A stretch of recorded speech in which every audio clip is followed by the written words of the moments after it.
साधना का 10वां दिन पूरा हुआ। 10वां दिन पूरा हुआ। कल सुबह शिविर समापन होगा।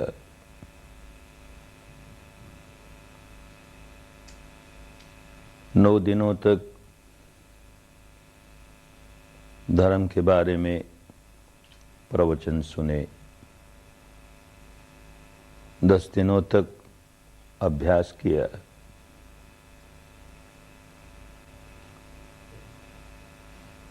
धर्म की बहुत गहराइयां हैं। अब तो जैसे बहुत धूमिल सी रूपरेखा प्राप्त हुई।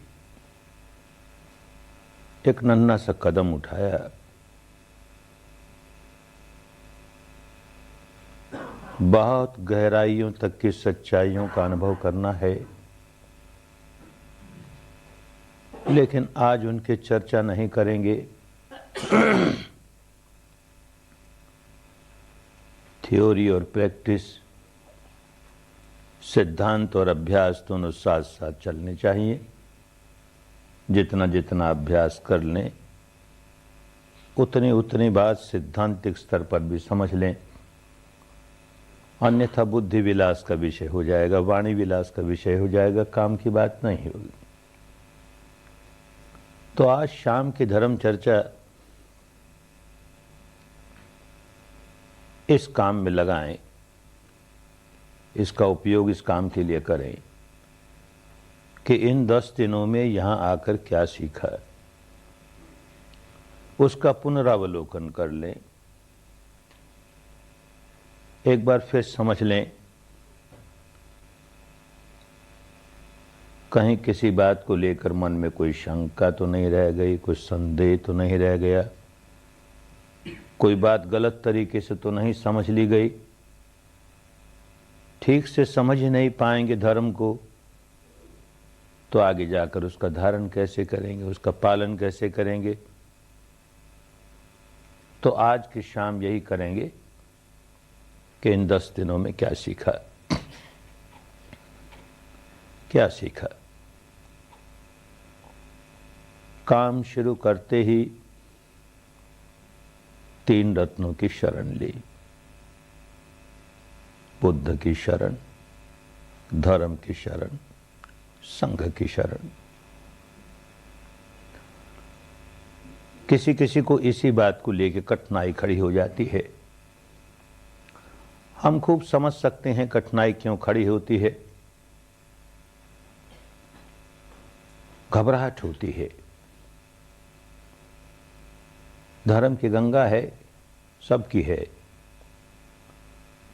सबको इससे लाभ मिलता है, इसलिए सब तरह के लोग आते हैं, सब संप्रदायों के, सब मान्यताओं के, सब परंपराओं के लोग आते हैं, आने ही चाहिए। तो भिन्न भिन्न संप्रदायों से, भिन्न भिन्न मत मतांतरों के लोग जब आते हैं और आते ही उनसे कहा जाता है कि 3 रत्नों की शरण लेनी होगी, बुद्ध की, धर्म की, संघ की, तो कोई कोई घबरा उठता है। कहीं मुझे अपने संप्रदाय में दीक्षित तो नहीं कर रहे। तो उस वक्त भी समझाते हैं, लेकिन उस वक्त बात पूरी समझ में आई नहीं आई। अब कहा गया कि इस तरह से हमारे पीछे पीछे बोलो, तो बोल लिया, नहीं तो ये सिखाएंगे नहीं।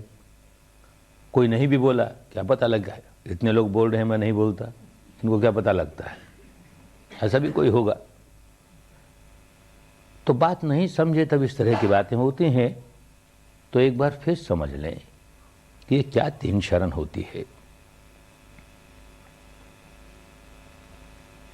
जब बुद्धं शरणं गच्छामि कहते हैं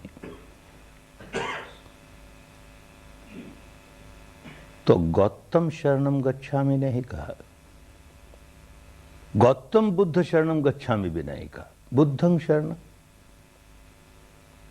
तो बुद्ध तो गुणवाचक बात हुई। बोधि की शरण। अगर कोई व्यक्ति ये कहे कि मेरी शरण आ जाओ, और मैं तुम्हें तार दूंगा।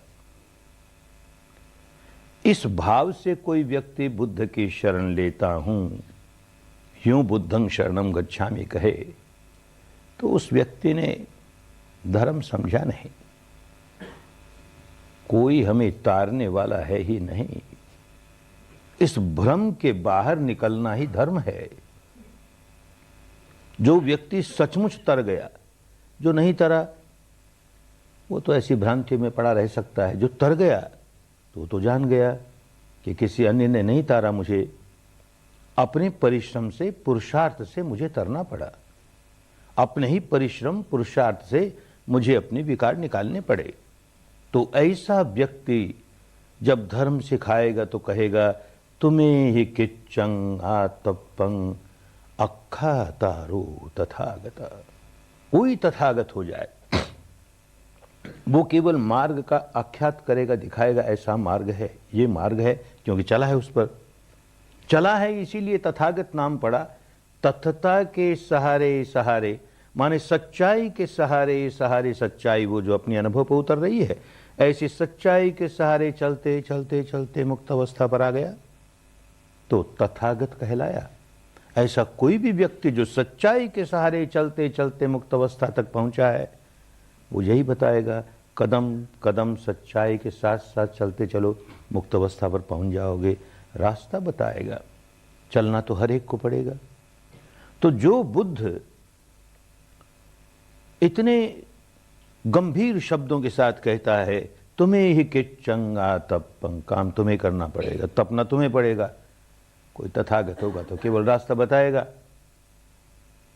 उसके बारे में ऐसा भाव बना लें कि मैं बुद्ध की शरण जा रहा हूं क्योंकि बुद्ध मुझे तार देगा, तो बात नहीं समझ में आई ना। बोधि की शरण जा रहा हूं। एक से अधिक बार उस व्यक्ति ने कहा, समझाया,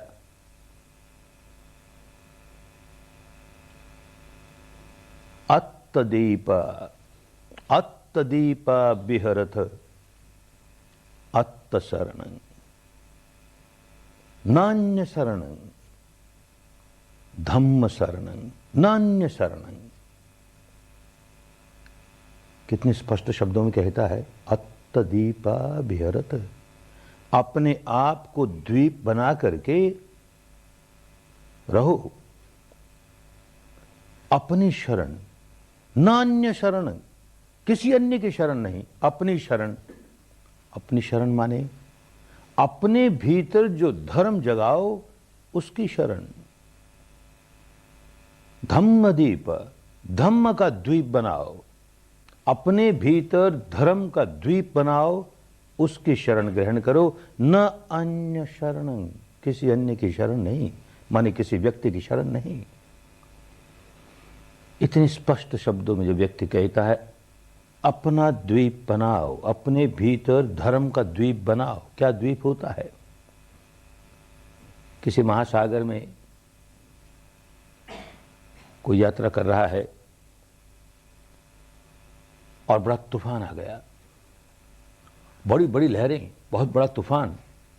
अब ये जहाज न जाने कब डूब जाएगा, ये नौका न जाने कब डूब जाएगी। तो उस समय लोग देखते हैं कहीं कोई आसपास द्वीप दिख जाए, कोई आइलैंड दिख जाए, तो वहां पहुंच जाए तो कितना ही तूफान हो, हमको शरण मिल गई। ऐसे ही धर्म हमारे लिए द्वीप है और वो द्वीप हमारे भीतर। हम धर्म धारण करने लगे तो हमारे लिए द्वीप बन गया। अब चाहे जैसे तूफान जीवन में आते रहें, चाहे जैसे संकट जीवन में आते रहें, हमको शरण मिल गई। अपने भीतर धर्म का द्वीप बनाया तो बन गई, मिल गई। स्वयं तो धर्म धारण नहीं करें और ये आशा करें कि अमुक व्यक्ति के शरण चले गए, अमुक व्यक्ति के शरण चले गए, इस देवी के, इस देवता के, इस ईश्वर के, इस ब्रह्म के, इस महापुरुष के, इस संत के, इस बुद्ध के, इस अनंत के, इसके शरण चले गए, बस वो आप ही तार देगा, वो आप ही रक्षा करेगा। तो भाई धर्म समझ में नहीं आया, बिल्कुल नहीं समझ में आया। बुद्ध में जो रतन है, शरण 3 रत्नों की है। बुद्ध में जो रतन है, धर्म में जो रतन है, संघ में जो रतन है, और कितने स्पष्ट शब्दों में समझाया, बार बार समझाया। इदम पे बुद्धे रतनं पणीतं, इदम पे धम्मे रतनं पणीतं, इदं पे संघे रतनं पणीतं। बुद्ध में ये रतन है, धर्म में ये रतन है, संघ में ये रतन है। गुण ही गुण बताए, ये गुण है तो बुद्ध है, ये गुण नहीं है तो ये व्यक्ति बुद्ध नहीं है, ये गुण है तो धर्म है, ये गुण नहीं है तो धर्म नहीं है, ये गुण है तो संघ है, ये गुण नहीं है तो संघ नहीं है। तो उनमें जो रतन है, शरण रतन के लिए रहे हैं ना, गुणों के लिए रहे हैं। और गुण कोई व्यक्ति तो होता नहीं कि हम कहें हे गुण हम तुम्हारी शरण आ गए तुम तार देना, क्या तारेगा। वो गुण धारण करें, अपने आप तर गए। वो गुण हमारे भीतर आए, चित्त में निर्मलता आए, सद्गुण से भर जाए, अपने आप तर गए। तो धर्म धारण करना ही शरण ग्रहण करना है। और ये जो शब्द इस्तेमाल किया, गच्छामि, बुद्धं शरणं, धम्मं शरणं, संघं शरणं, गच्छामि, गच्छामि चलता हूं, प्रतिपादन करता हूं, कदम कदम चलता हूं, बुद्ध के गुणों की ओर, धर्म के गुणों की ओर, संघ के गुणों की ओर कदम कदम चलता हूं। माने धर्म धारण करने के मार्ग पर कदम कदम चलता हूं। इस माने में 3 रत्नों की शरण है। एक संप्रदाय से किसी दूसरे संप्रदाय में दीक्षित होकर क्या मिल जाएगा। ये तो भारत का ही नहीं, सारे विश्व का बहुत बड़ा दुर्भाग्य हुआ कि धर्म के शुद्ध स्वरूप को खो बैठे। भारत का तो बहुत बड़ा दुर्भाग्य हुआ। पिछले 2000 वर्षों में धर्म और संप्रदाय पर्यायवाची शब्द हो गए। जो स्पष्ट रूप से संप्रदाय है उसके लिए धर्म शब्द इस्तेमाल होने लगा। जैसे ही धर्म की कोई बात करे, इतने वर्ष हुए ब्रह्मदेश से आए, जहां धर्म शब्द का प्रयोग करता हूं, सुनने वाले के कान खड़े होते हैं। ये व्यक्ति कौन से धर्म की बात करेगा? बौद्ध धर्म की, कि जैन धर्म की, कि हिंदू धर्म की, कि ईसाई धर्म की, कि मुस्लिम धर्म की, कि सिख धर्म की? कौन से धर्म की बात करेगा? ये विशेषण साथ नहीं लगे तो जैसे धर्म ही नहीं होता। धर्म के साथ कोई विशेषण लगना चाहिए, कोई पुछल्ला लगना चाहिए। हिंदू का लगे, बौद्ध का लगे, जैन का लगे, ईसाई का लगे, मुस्लिम का लगे तो धर्म है। अरे धर्म का अपना अस्तित्व है भाई, और बड़ा महान अस्तित्व है जो अनंत है।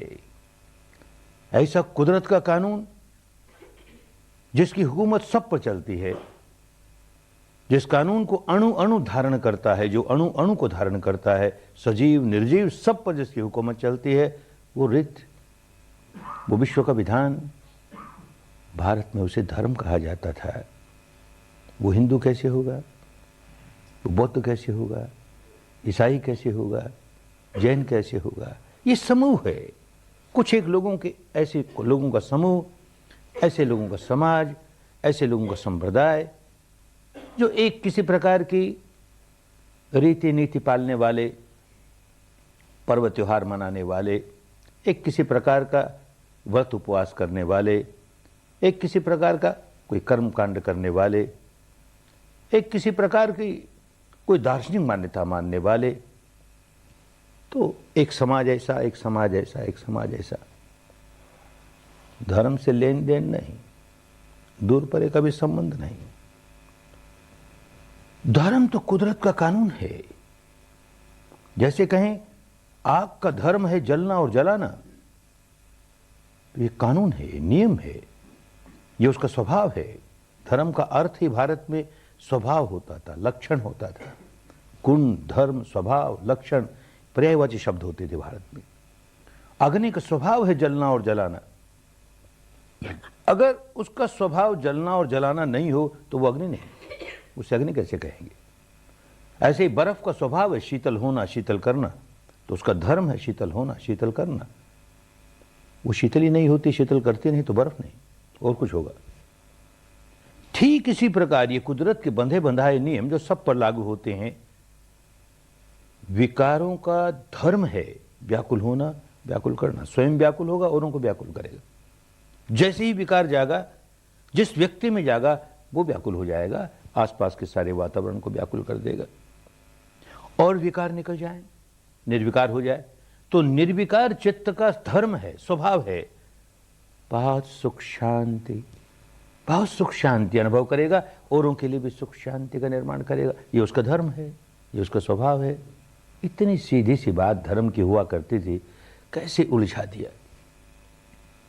मूल बात धर्म की छूट गई और धर्म को इन संप्रदायों के साथ जोड़ दिया, तो एक तरह से धर्म लुप्त ही हो गया। फिर नए सिरे से जागे ही। हिंदू कहने वाला अपने को हिंदू कहता रहे, कोई दोष की बात नहीं उसमें। अपने पर्व त्योहार वैसे ही मनाता रहे, अपने व्रत उपवास है वैसे ही करता रहे, अपना खान पान रहन सहन वैसे ही रखे, कोई दोष की बात नहीं उसमें। पर धर्मवान तो बने। जैन अपने को जैन कहता रहे, ईसाई अपने को ईसाई कहता रहे, मुसलमान अपने को मुसलमान कहता रहे, बौद्ध अपने को बौद्ध कहता रहे, धर्मवान तो बने। बिना धर्मवान हुए हुए भी एक आदमी अपने को कहता है कि मैं कट्टर हिंदू हूं, कट्टर बौद्ध हूं, कट्टर जैन हूं, कट्टर ईसाई हूं, कट्टर मुसलमान हूं, कट्टर सिख हूं। रोज देखते हैं ना, धर्म का नामो निशान नहीं उस व्यक्ति में, जरा सा शील सदाचार नहीं उसमें, मन उसके वश में नहीं, मन उसका निर्मल नहीं। धर्म के तीन ही बात हैं, शरीर और वाणी से दुष्कर्म नहीं करे, सदाचार का जीवन जिए, धर्म का पहला कदम। अपने मन को वश में करे, अपने मन का मालिक बने, धर्म का दूसरा कदम। अपने मन को निर्मल करे, धर्म का तीसरा कदम। इन तीनों में से कुछ नहीं है, फिर भी अपने आप को बड़ा धर्मवान मानता है। क्यों मानता है? कि वैसे वैसे पर्व त्योहार मना रहा हूं ना, अपने संप्रदाय के जो भी हैं, वैसे वैसे कर्मकांड कर रहा हूं ना, अपने संप्रदाय के जो भी हैं, वैसी वैसी दार्शनिक मान्यता मान रहा हूं ना, एक बड़ी बीमारी। ये दार्शनिक मान्यता मानता हूं तो बड़ा धर्मवान हूं। एक नशा सारे जीवन भर चढ़ा रहता है, बेचारा धोखे में है। ये 2000 वर्ष का अंधेरा है, भूल ही गए धर्म किसको कहते हैं, तो धोखे में सारा जीवन बीत जाता है। सारे भारत की अवस्था हो गई। पिछले इतने वर्षों से इस देश में आया, शिविरों में लोग आते हैं, शिविरों के बाहर भी मिलते हैं, ऐसे कहने वाले बहुत, मैं कट्टर हिंदू हूं, मैं कट्टर मुसलमान हूं, मैं कट्टर बौद्ध हूं, कट्टर ईसाई हूं, कट्टर सिख हूं, इत्यादि इत्यादि। इतने दिनों में मुझे आज तक एक आदमी ऐसा कहने वाला नहीं मिला जो कहे कि मैं कट्टर धार्मिक हूं। कठिन काम है भाई, कट्टर धार्मिक बनना बड़ा कठिन है, धर्मिष्ठ बनना बड़ा कठिन है। हिंदू बनना आसान है ना, मुसलमान बनना आसान है, जैन बनना आसान है, ईसाई बनना आसान है, सिख बनना आसान है, बौद्ध बनना आसान है, धार्मिक बनना बड़ा कठिन है।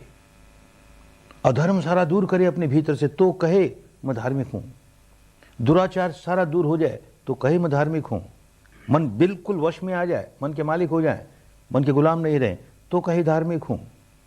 अपनी प्रज्ञा जगा करके चित्त को निर्मल कर ले और गहराइयों तक निर्मल कर ले तो कहे धार्मिक हूं।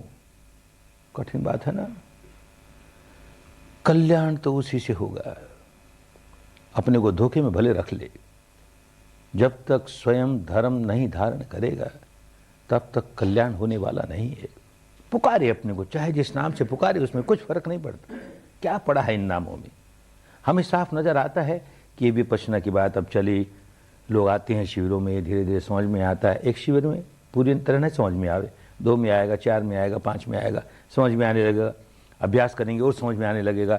तो ये जो सांप्रदायिक बातें हैं, समाजगत बातें हैं, इनको अपनी जगह, और धर्म का अपना अस्तित्व है और महान अस्तित्व है। हमें तो धर्मिष्ठ बनना है, हमें धार्मिक बनना है, हमें धर्मी बनना है, हमें धर्मचारी बनना है, हमें धर्म विहारी बनना है। ये दृष्टिकोण आता चला जाएगा, अपना कल्याण कर लेगा। और ये दृष्टिकोण जितना जितना बढ़ेगा उतना उतना देश का कल्याण होगा, और बढ़ेगा सारे विश्व का कल्याण होगा।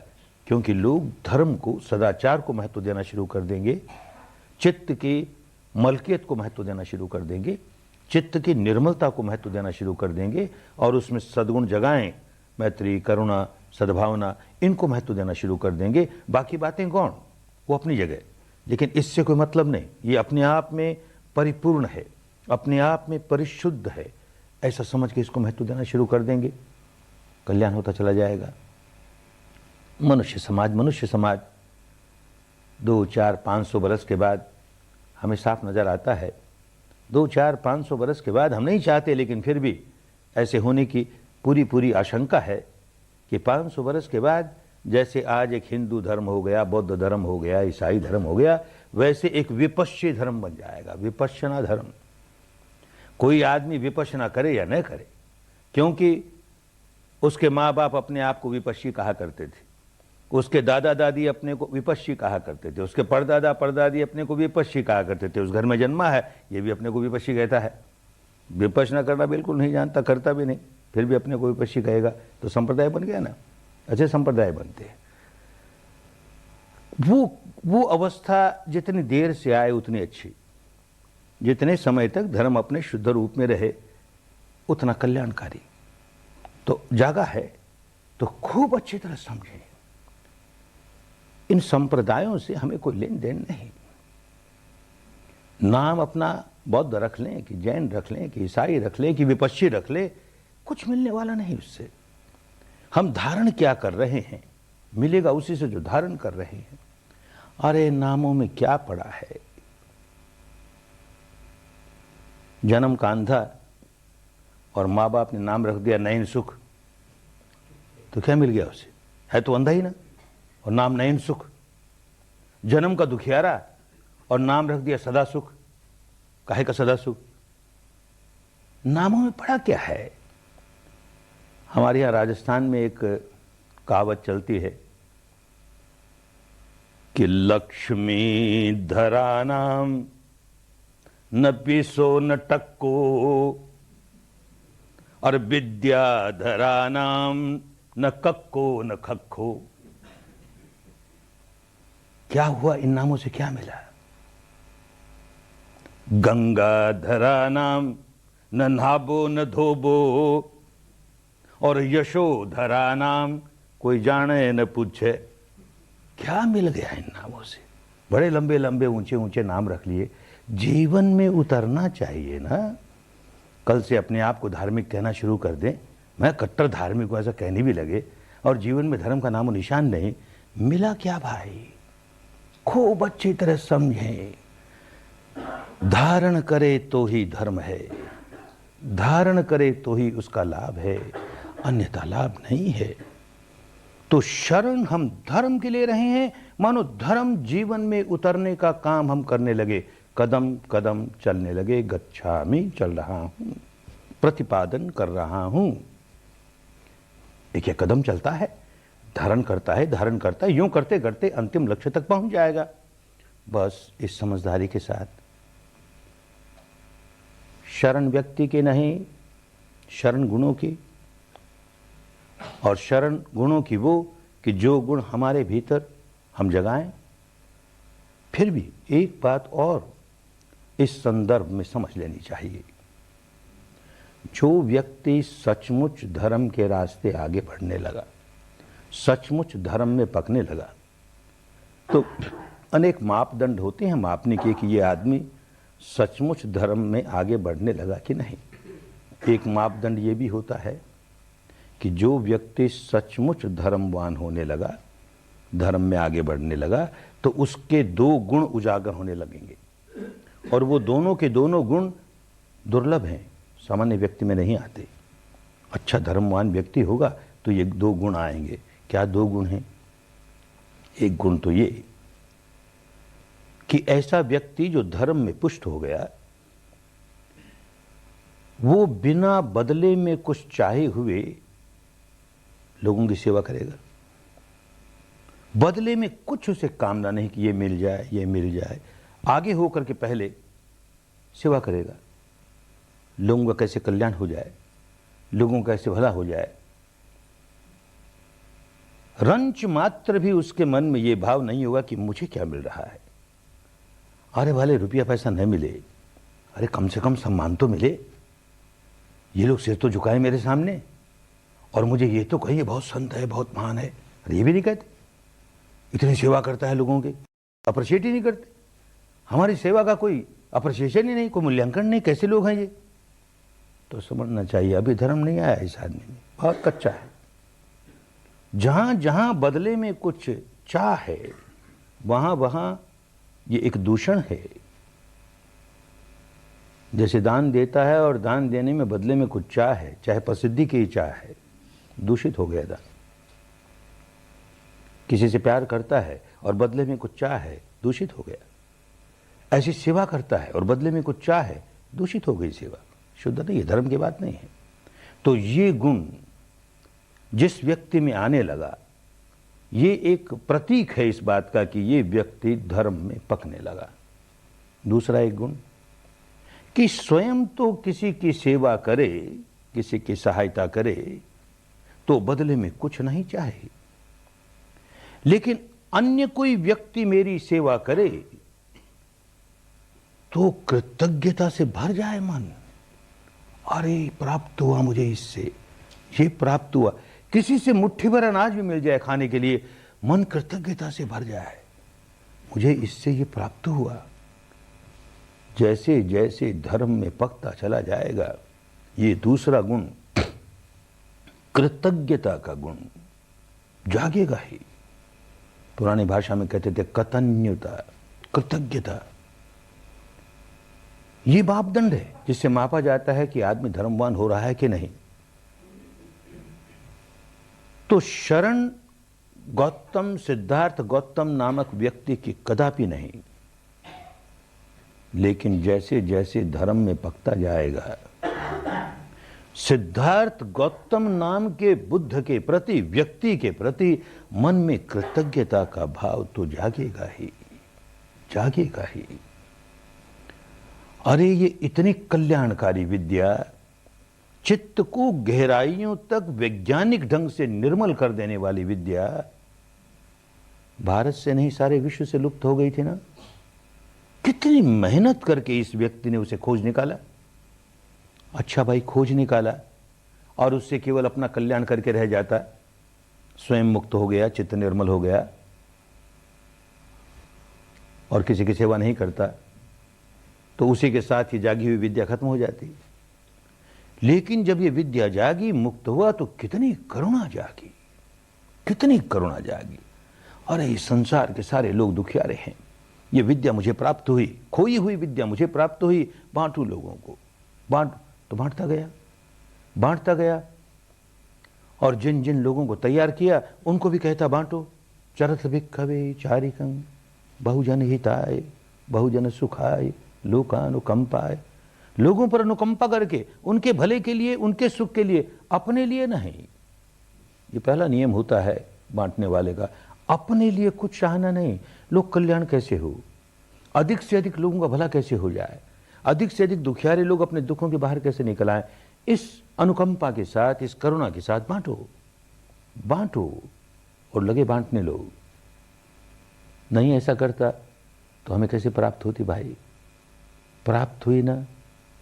बातें तो बुद्ध के पूर्व भी वही थी, बुद्ध के समय भी वही थी, बुद्ध के बाद भी वही है।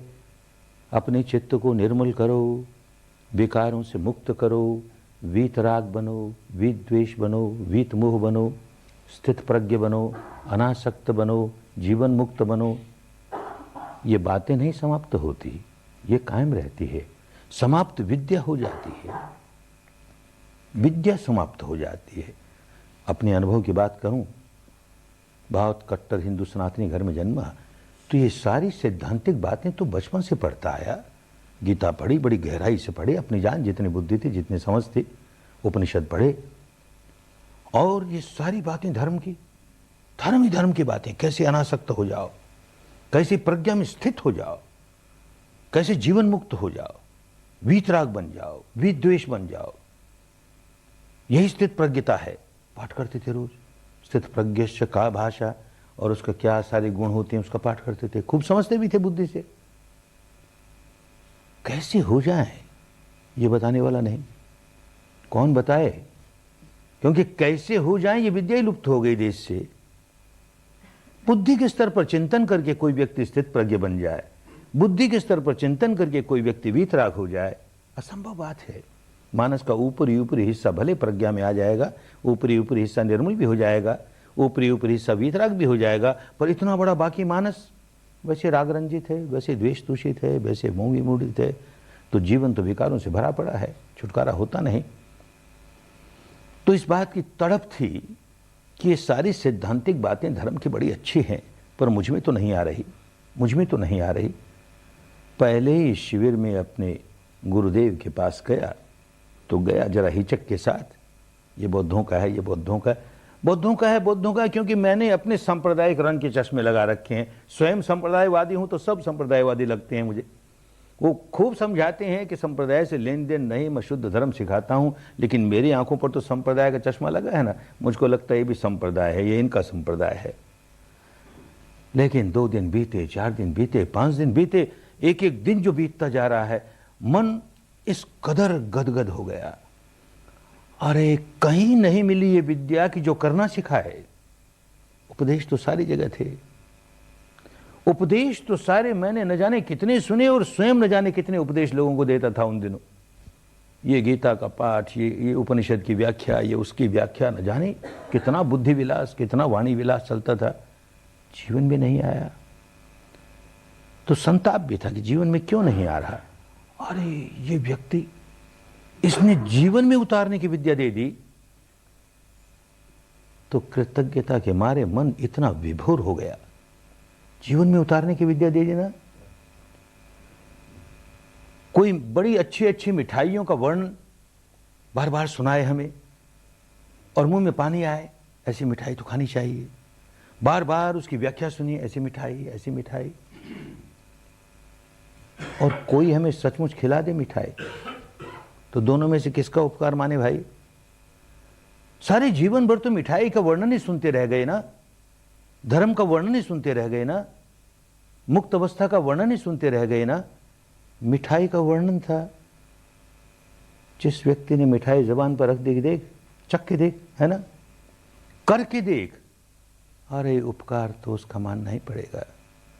तो ये जो बुद्ध के प्रति, सिद्धार्थ गौतम नाम के बुद्ध के प्रति जो ये कृतज्ञता का भाव जागे, तो समझो कि धर्म में पक रहे हैं, किसी संप्रदाय में बिल्कुल दीक्षित नहीं हो रहे, धर्म में पक रहे हैं। जिस व्यक्ति ने इतनी बड़ी विद्या, दुनिया की खोई हुई विद्या फिर खोज निकाली और लोगों को बांटनी शुरू की, और लगाया अपने लोगों को, बांटो बांटो, और फिर पीढ़ी दर पीढ़ी, पीढ़ी दर पीढ़ी लोग बांटते गए, बांटते गए, बड़े शुद्ध चित्त से।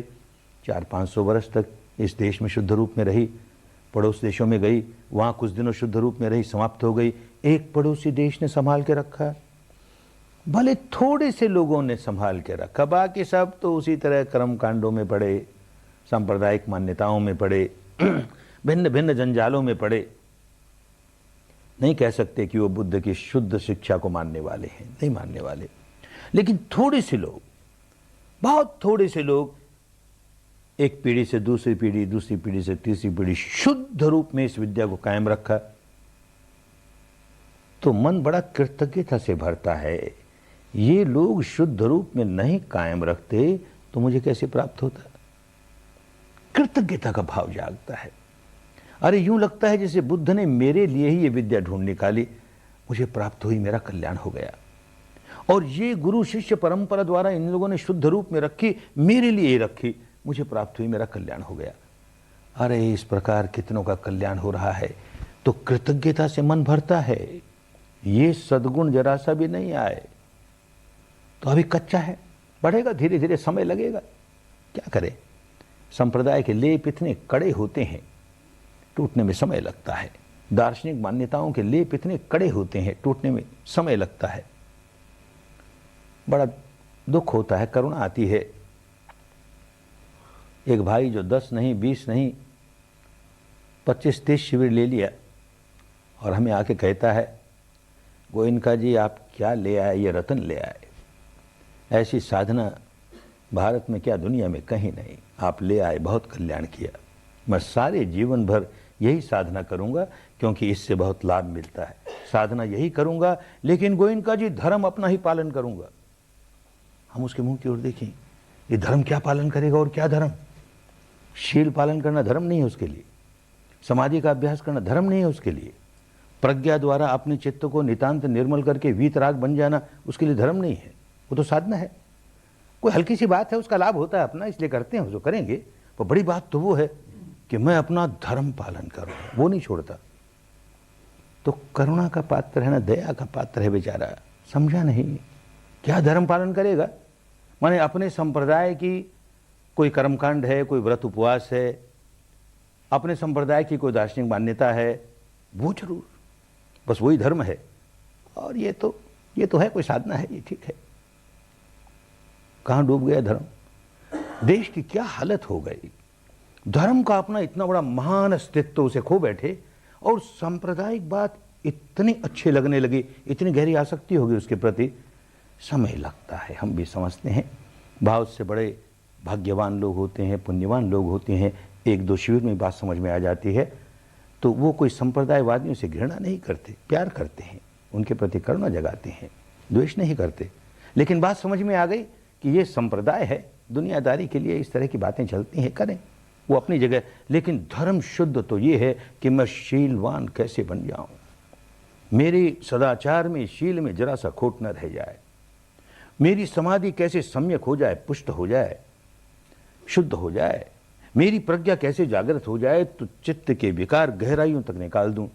ऐसा निर्मल चित्त हो जाए कि सारे जीवन में वो निर्मलता बोलने लगे, मैत्री जागे, करुणा जागे, सद्भावना जागे, मेरा जीवन सार्थक हो जाए, मनुष्य जीवन सार्थक हो जाए। ये बात समझ में आने लगती है बहुत से लोगों को।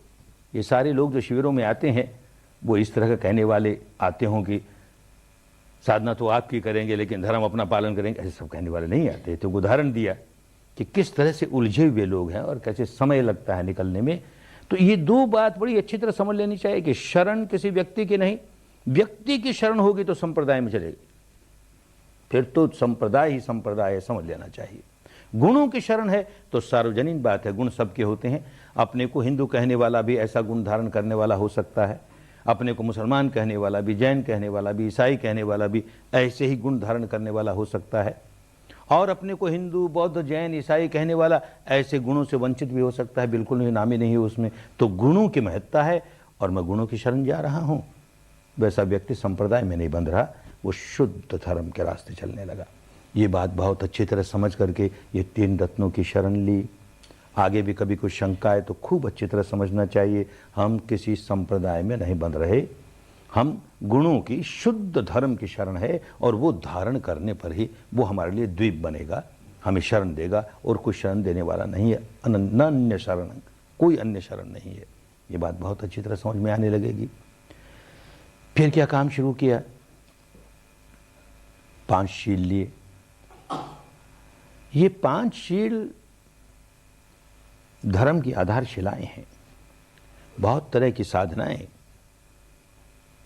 2500 वर्ष पूर्व के भारत में भी अनेक ऐसे आचार्य थे। कुछ आचार्य ऐसे थे जो शील सदाचार को बहुत महत्व देने वाले, लेकिन अनेक ऐसे आचार्य भी थे उनको शील सदाचार से कोई मतलब नहीं। तुम्हारे जो मन में आए ऐसा करो, न कोई किसी सत्कर्म का पुण्य होता है, न दुष्कर्म का पाप होता है, क्या पड़ा इन सारी बातों में, करो जो मन में आए ऐसा करो। लेकिन ऐसा ध्यान कराएंगे उसमें ऐसा आनंद आएगा, ऐसा आनंद आएगा। अब लोगों को इतनी बड़ी छूट मिल जाए कि जो मन में आए सो करो और फिर भी ध्यान करके आनंद लो, तब और क्या चाहिए। बड़ी भीड़ लोगों की उनके पास लगा करती थी। ऐसा पागलपन आज भी तो चलता ही है कि शील सदाचार मानो या न मानो, ध्यान करो हमारे पास, फिर देखो ऐसा आनंद आएगा, ऐसा आनंद आएगा। धर्म नहीं, धर्म की बुनियाद ही हिल गई। अरे शरीर और वाणी के कर्मों को भी नहीं सुधार सके तो अंदर गहराइयों से जाकर के चित्त के कर्मों को सुधारना असंभव बात है। और फिर ये सारा का सारा मार्ग तो अपने भीतर सच्चाई का दर्शन करने का मार्ग है, अपने भीतर गहराइयों तक सच्चाई को देख करके जहां जहां विकार है उन विकारों को निकाल बाहर करने का मार्ग है। तो ये अपने भीतर जो अनुसंधान करेंगे सच्चाई का, वो हो नहीं सकेगा। एक ओर शील भंग करते जाएं, सदाचार तोड़ते जाएं, दूसरी ओर अपने भीतर सच्चाई का अनुसंधान करें, ये होता नहीं। समुद्र पर बड़ा तूफान आया हुआ, मानसून है, और हमें खोज करनी है कि इसके नीचे कहीं तेल के कुएं मिल जाएं, तो मानसून में नहीं खोज हो सकती, चुप बैठना पड़ता है। मानसून समाप्त हो जाए उसके बाद फिर खोज शुरू हो जाती है। लहरें तो फिर भी रहेंगी, समुद्र की लहरें सारी समाप्त हो जाए उसके बाद हम खोज शुरू करेंगे तो वो समय आएगा नहीं कभी। तो हमारे मानस पर विकारों की लहरें तो रहेंगी, लेकिन इतनी ऊंची ऊंची लहरें, हम जब हत्या करते हैं तो बहुत ऊंची लहरें, चोरी करते हैं बहुत ऊंची लहरें, व्यभिचार करते हैं बहुत, कोई सा भी शील तोड़ें तो हमारे मानस के ऊपरी हिस्से पर तूफान आ गया जैसे। ऐसे तूफान की अवस्था में हम गहराइयों में जाके सच्चाई का दर्शन कर सकें, होने वाली बात नहीं। इसलिए भाई कम से कम 10 दिनों के लिए तो शील का कड़ाई से पालन करो। शील ठीक से नहीं पालन किया गया तो समाधि सम्यक समाधि नहीं होगी। सम्यक समाधि वो जो हमको प्रज्ञा की ओर ले जाए, होगी नहीं वो। और चित्त किसी तरह से एकाग्र हो जाएगा, किसी विकार को लेकर एकाग्र हो जाएगा। और सम्यक समाधि नहीं होगी तो प्रज्ञा नहीं जागेगी, और प्रज्ञा नहीं जागेगी तो विकार विमुक्त नहीं होंगे, निर्वाण नहीं प्राप्त होगा। तो शील बहुत आवश्यक है। शील के बिना समाधि नहीं होती, लेकिन समाधि के बिना शील भी नहीं होता। मन ही वश में नहीं है तो शील का पालन कैसे करेंगे? तो घोड़े को आगे रखें, गाड़ी को आगे रखें, कठिनाई खड़ी हो गई। इस कठिनाई को दूर करने के लिए रास्ता निकाला गया, कम से कम 10 दिनों के लिए घर बार छोड़ करके भिक्षु का सा जीवन जीने के लिए एक जगह एकत्र हो जाओ। वहां वातावरण ऐसा होगा कि उस वातावरण में कहां शील भंग करने जाओगे, कौन सा शील भंग करोगे? और इतना दिन भर इतना काम, सुबह 4 साढ़े 4 बजे से रात को 9 साढ़े 9 बजे तक अवसर ही नहीं कि किसी तरह का शील भंग करें। तो भले परिस्थितियों के कारण, भले वातावरण के कारण, भले व्यस्त कार्यक्रम के कारण हमने शील पालन तो किया ना। तो शील पालन किया तो मन एकाग्र सही दिशा में होने लगा। अब सही दिशा में मन एकाग्र हुआ तो प्रज्ञा जागने का काम शुरू हुआ। अब देखें, जैसे जैसे प्रज्ञा जाग रही है वैसे वैसे समाधि पुष्ट हो रही है, जैसे जैसे समाधि पुष्ट हो रही है वैसे वैसे शील पुष्ट हो रही है। तीनों एक दूसरे की मदद करने लगे। शील समाधि की मदद करता है, समाधि शील की मदद करता है, शील प्रज्ञा की मदद करता है, प्रज्ञा शील की मदद करती है, समाधि प्रज्ञा की मदद करता है, समाधि प्रज्ञा समाधि की मदद करती है। जैसे 3 टांग की तिपाई है, तीनों मजबूत, एक कमजोर हो जाए तो तिपाई गिर जाएगी। तीनों को मजबूत करने के लिए इस तरह का कार्यक्रम पुराने समय से चला आया। एक जगह एकत्र हो जाएं, किसी तपोभूमि में एकत्र हो जाएं, कड़ाई से शील का पालन करते हुए इस विद्या को सीखें। तो ये 5 शील लिए कोई कर्म कांड पूरा करने के लिए नहीं, ये धर्म के इस साधना के अभिन्न अंग हैं, आधारशिलाएं हैं, बुनियाद हैं। इनके बिना बात बनती नहीं, इसलिए इनका पालन किया। फिर आगे चले, अपने आप को 10 दिनों के लिए आत्म समर्पित किया। तो उस समय भी समझाया, फिर भी समझना चाहिए कि समर्पण किसको? इस विद्या को समर्पण है। ये भारत की क्या, विश्व की बहुत पुरातन विद्या, बहुत पुरातन विद्या, न जाने कितनी बार जागी, 200-400-500 वर्ष चली, फिर ऐसे बावली आदमी के हाथ में चली गई जिन्होंने कुछ जोड़ना तोड़ना शुरू कर दिया, उसमें अपने कोई संप्रदाय की बात डाल दी, ये कर दिया वो कर दिया। यूँ होते होते उसकी शुद्धता खत्म हुई, शुद्धता खत्म हुई तो उसका जो लाभ मिलना था, लाभ मिलना बंद हो गया, लाभ मिलना बंद हो गया तो लोगों ने अभ्यास करना बंद कर दिया, समाप्त हो गई, भूल गए लोग। फिर कोई ऐसा महापुरुष जागा, उसने खोज निकाली और फिर चली कुछ दिनों तक, कुछ सदियों तक, फिर समाप्त हो गई। तो ये भारत की बहुत पुरातन विद्या है, बहुत पुरातन विद्या है, लेकिन क्योंकि पिछले 2000 वर्षों से भारत से लुप्त हो गई तो आज बड़ी नई सी लगती है। तो इसको अगर समर्पित होकर काम नहीं करेंगे तो थोड़ा सा अपना जोड़ेंगे, ये हमारी परंपरा में तो ये बात है, ये भी तो अच्छी है, ये कर रहे हैं, चलो थोड़ा सा वो भी कर लें, चलो थोड़ा सा वो भी कर लें, तो एक तो अपनी हानि कर लेंगे, बहुत बड़े खतरे की बात है। और दूसरी बात ये कि इसको अजमा के कैसे देखोगे भाई? 10 दिनों तक जैसे बताया जाए, जितना बताया जाए ठीक वैसे ही करें, उतना ही करें, उसमें कुछ अपनी ओर से जोड़े नहीं, कुछ तोड़े नहीं, तब तो ये कहेंगे कि हमने आजमा के देख लिया। तो ये जो आत्मसमर्पण 10 ही दिन का आत्मसमर्पण है ना, 10 दिन पूरे हुए तो देखिए अपने आप को कि भाई क्या सचमुच ये रास्ता ठीक है कि नहीं, युक्ति संगत है कि नहीं, कल्याणकारी है कि नहीं, इस रास्ते पर चलने पर मेरा और अन्य लोगों का कल्याण होने वाला है कि नहीं। खूब विश्वास हो जाए, समझ में आ जाए बात तो चले, तो 10 दिन के लिए समर्पण करना बहुत जरूरी, कि जितने नियम है, उपनियम है, अनुशासन है, समय सारणी है और इस विद्या की शुद्धता है, उसको समर्पित हो रहे हैं। और इसके बाद धर्म की याचना करके काम करना शुरू कर दिया। 3 साढ़े 3 दिनों तक आनापान की, सांस को जाना। उस दिन भी समझाया, आज फिर समझाते हैं, सांस की कसरत नहीं है, सांस पर नियंत्रण नहीं करना है। सारा का सारा मार्ग यथाभूत ज्ञान दर्शन, यथाभूत, जैसा हुआ वैसे उसे ज्ञानपूर्वक जान लिया, जैसा हुआ उसे ज्ञानपूर्वक जान लिया। तो ज्ञान सम्यक है तो दर्शन सम्यक है, बस जैसा है वैसा है। सांस गहरा है तो गहरा है, छिछला है तो छिछला है, बायां सुर है तो बायां सुर है, दाहिना सुर है तो दाहिना सुर है। हम उसमें कोई हेरफेर नहीं करते। हमें अपना दृष्टा भाव पुष्ट करना है। भोक्ता भाव का जीवन तो जीते रहे, सारे जीवन जीते रहे, अनेक जन्मों से जीते आ रहे हैं, अनेक जन्म को न माने। इसी जन्म में भोक्ता भाव का जीवन जिया, अब उसको पलटना है। तो पलटने के लिए शुद्ध सांस का सहारा लिया, केवल सांस, इसके साथ कोई शब्द नहीं जुड़ जाए। भविष्य में भी आगे जाकर भी काम करोगे, अगर ये रास्ता अच्छा लगा और इस रास्ते आगे बढ़ना है तो ख्याल रखोगे शुद्ध सांस, कुछ इसके साथ जुड़ नहीं जाए, कोई शब्द किसी तरह का भी हो जुड़ न जाए, कोई आकृति, कोई कल्पना, कोई रूप इसके साथ जुड़ न जाए। तो पहले भी समझाया कि जैसे ही कोई शब्द जुड़ेगा, उस शब्द को बार बार दोहराते दोहराते मन एकदम एकाग्र होने लग जाएगा। मन तो एकाग्र हो जाएगा, लेकिन सांस के सहारे सहारे अपने मन के विकारों की जड़ों तक पहुंचने का जो काम था, संवेदनाओं को जान लेने का जो काम था, वो छूट गया, वो रास्ता ही छूट गया और रास्ते पड़ गए, एकाग्र हो गया मन।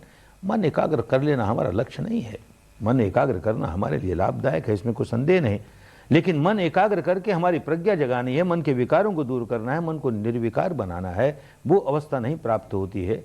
और मन एकाग्र होकर केवल ऊपर ऊपर के विकार जरा से निकल जाएं तो लक्ष्य पूरा नहीं हुआ।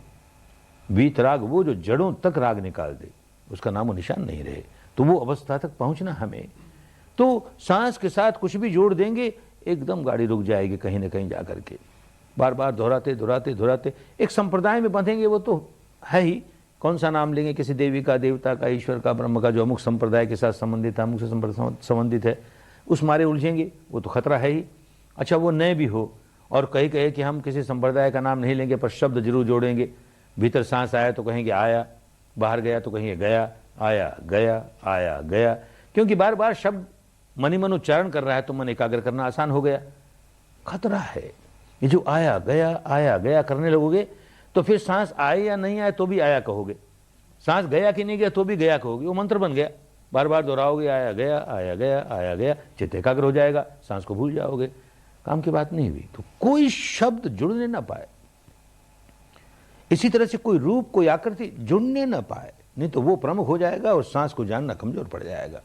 यथाभूत, जैसा हुआ वैसा हुआ, आपो आप निरंजन सोई, था पिया न जाई कीता न हुई। इस पर कुछ और थोपे नहीं, कुछ क्रिएट नहीं करें, जो नेचुरली हो रहा है आपो आप हो रहा है, बस उसी को जाने। ये सांस का काम शुरू किया, करते करते 3 दिन बीतते बीतते संवेदना महसूस होने लगी।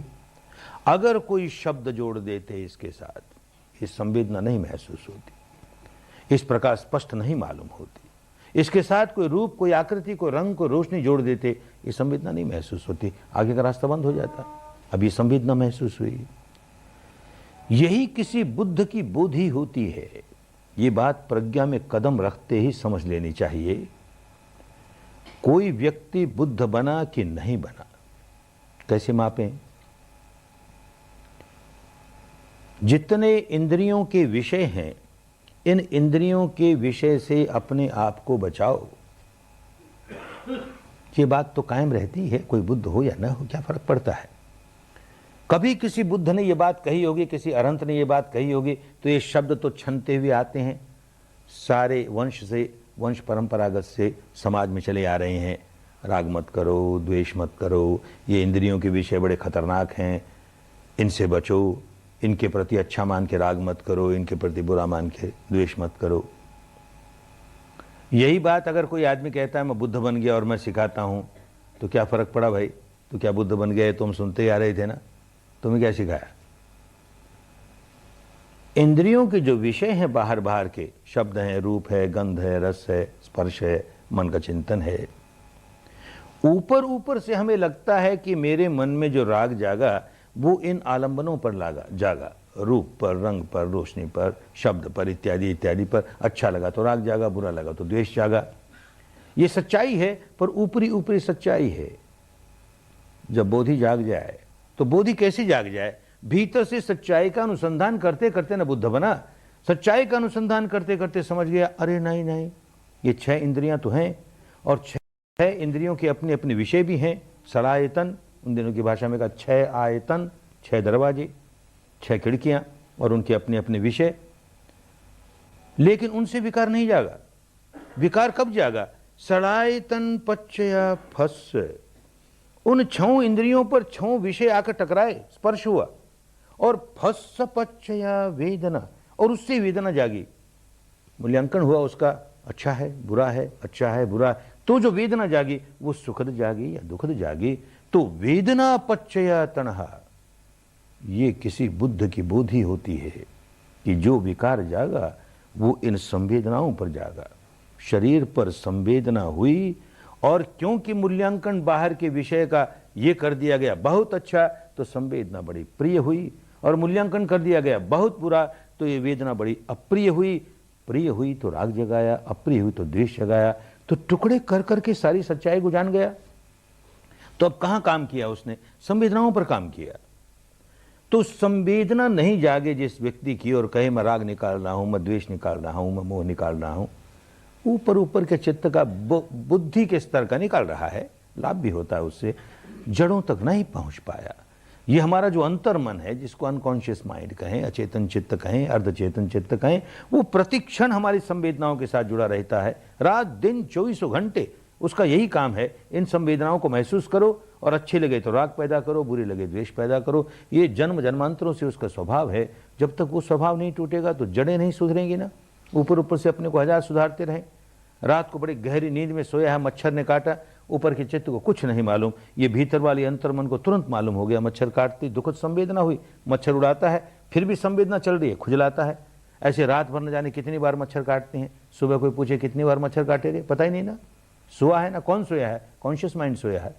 ये अनकॉन्शियस होता नहीं कभी, 2400 घंटे सजग है, एक ही बात पर सजग है कि शरीर में क्या हो रहा है, और जो हो रहा है उसकी प्रतिक्रिया कर रहा है। वो स्वभाव कैसे पलटे? जब तक वे शरीर में क्या हो रहा है इसकी अनुभूति करने की हमारे में ताकत नहीं आई, हम उसको अनुभव ही नहीं कर पा रहे, तो हम उसके स्वभाव को कैसे पलटेंगे? चित्त के स्वभाव को, अंतर्मन वाले चित्त के स्वभाव को कैसे पलटेंगे? इसलिए 3 दिन केवल सांस का काम करवाया कि कम से कम इतनी दूरी में तो संवेदना महसूस होनी शुरू हुई।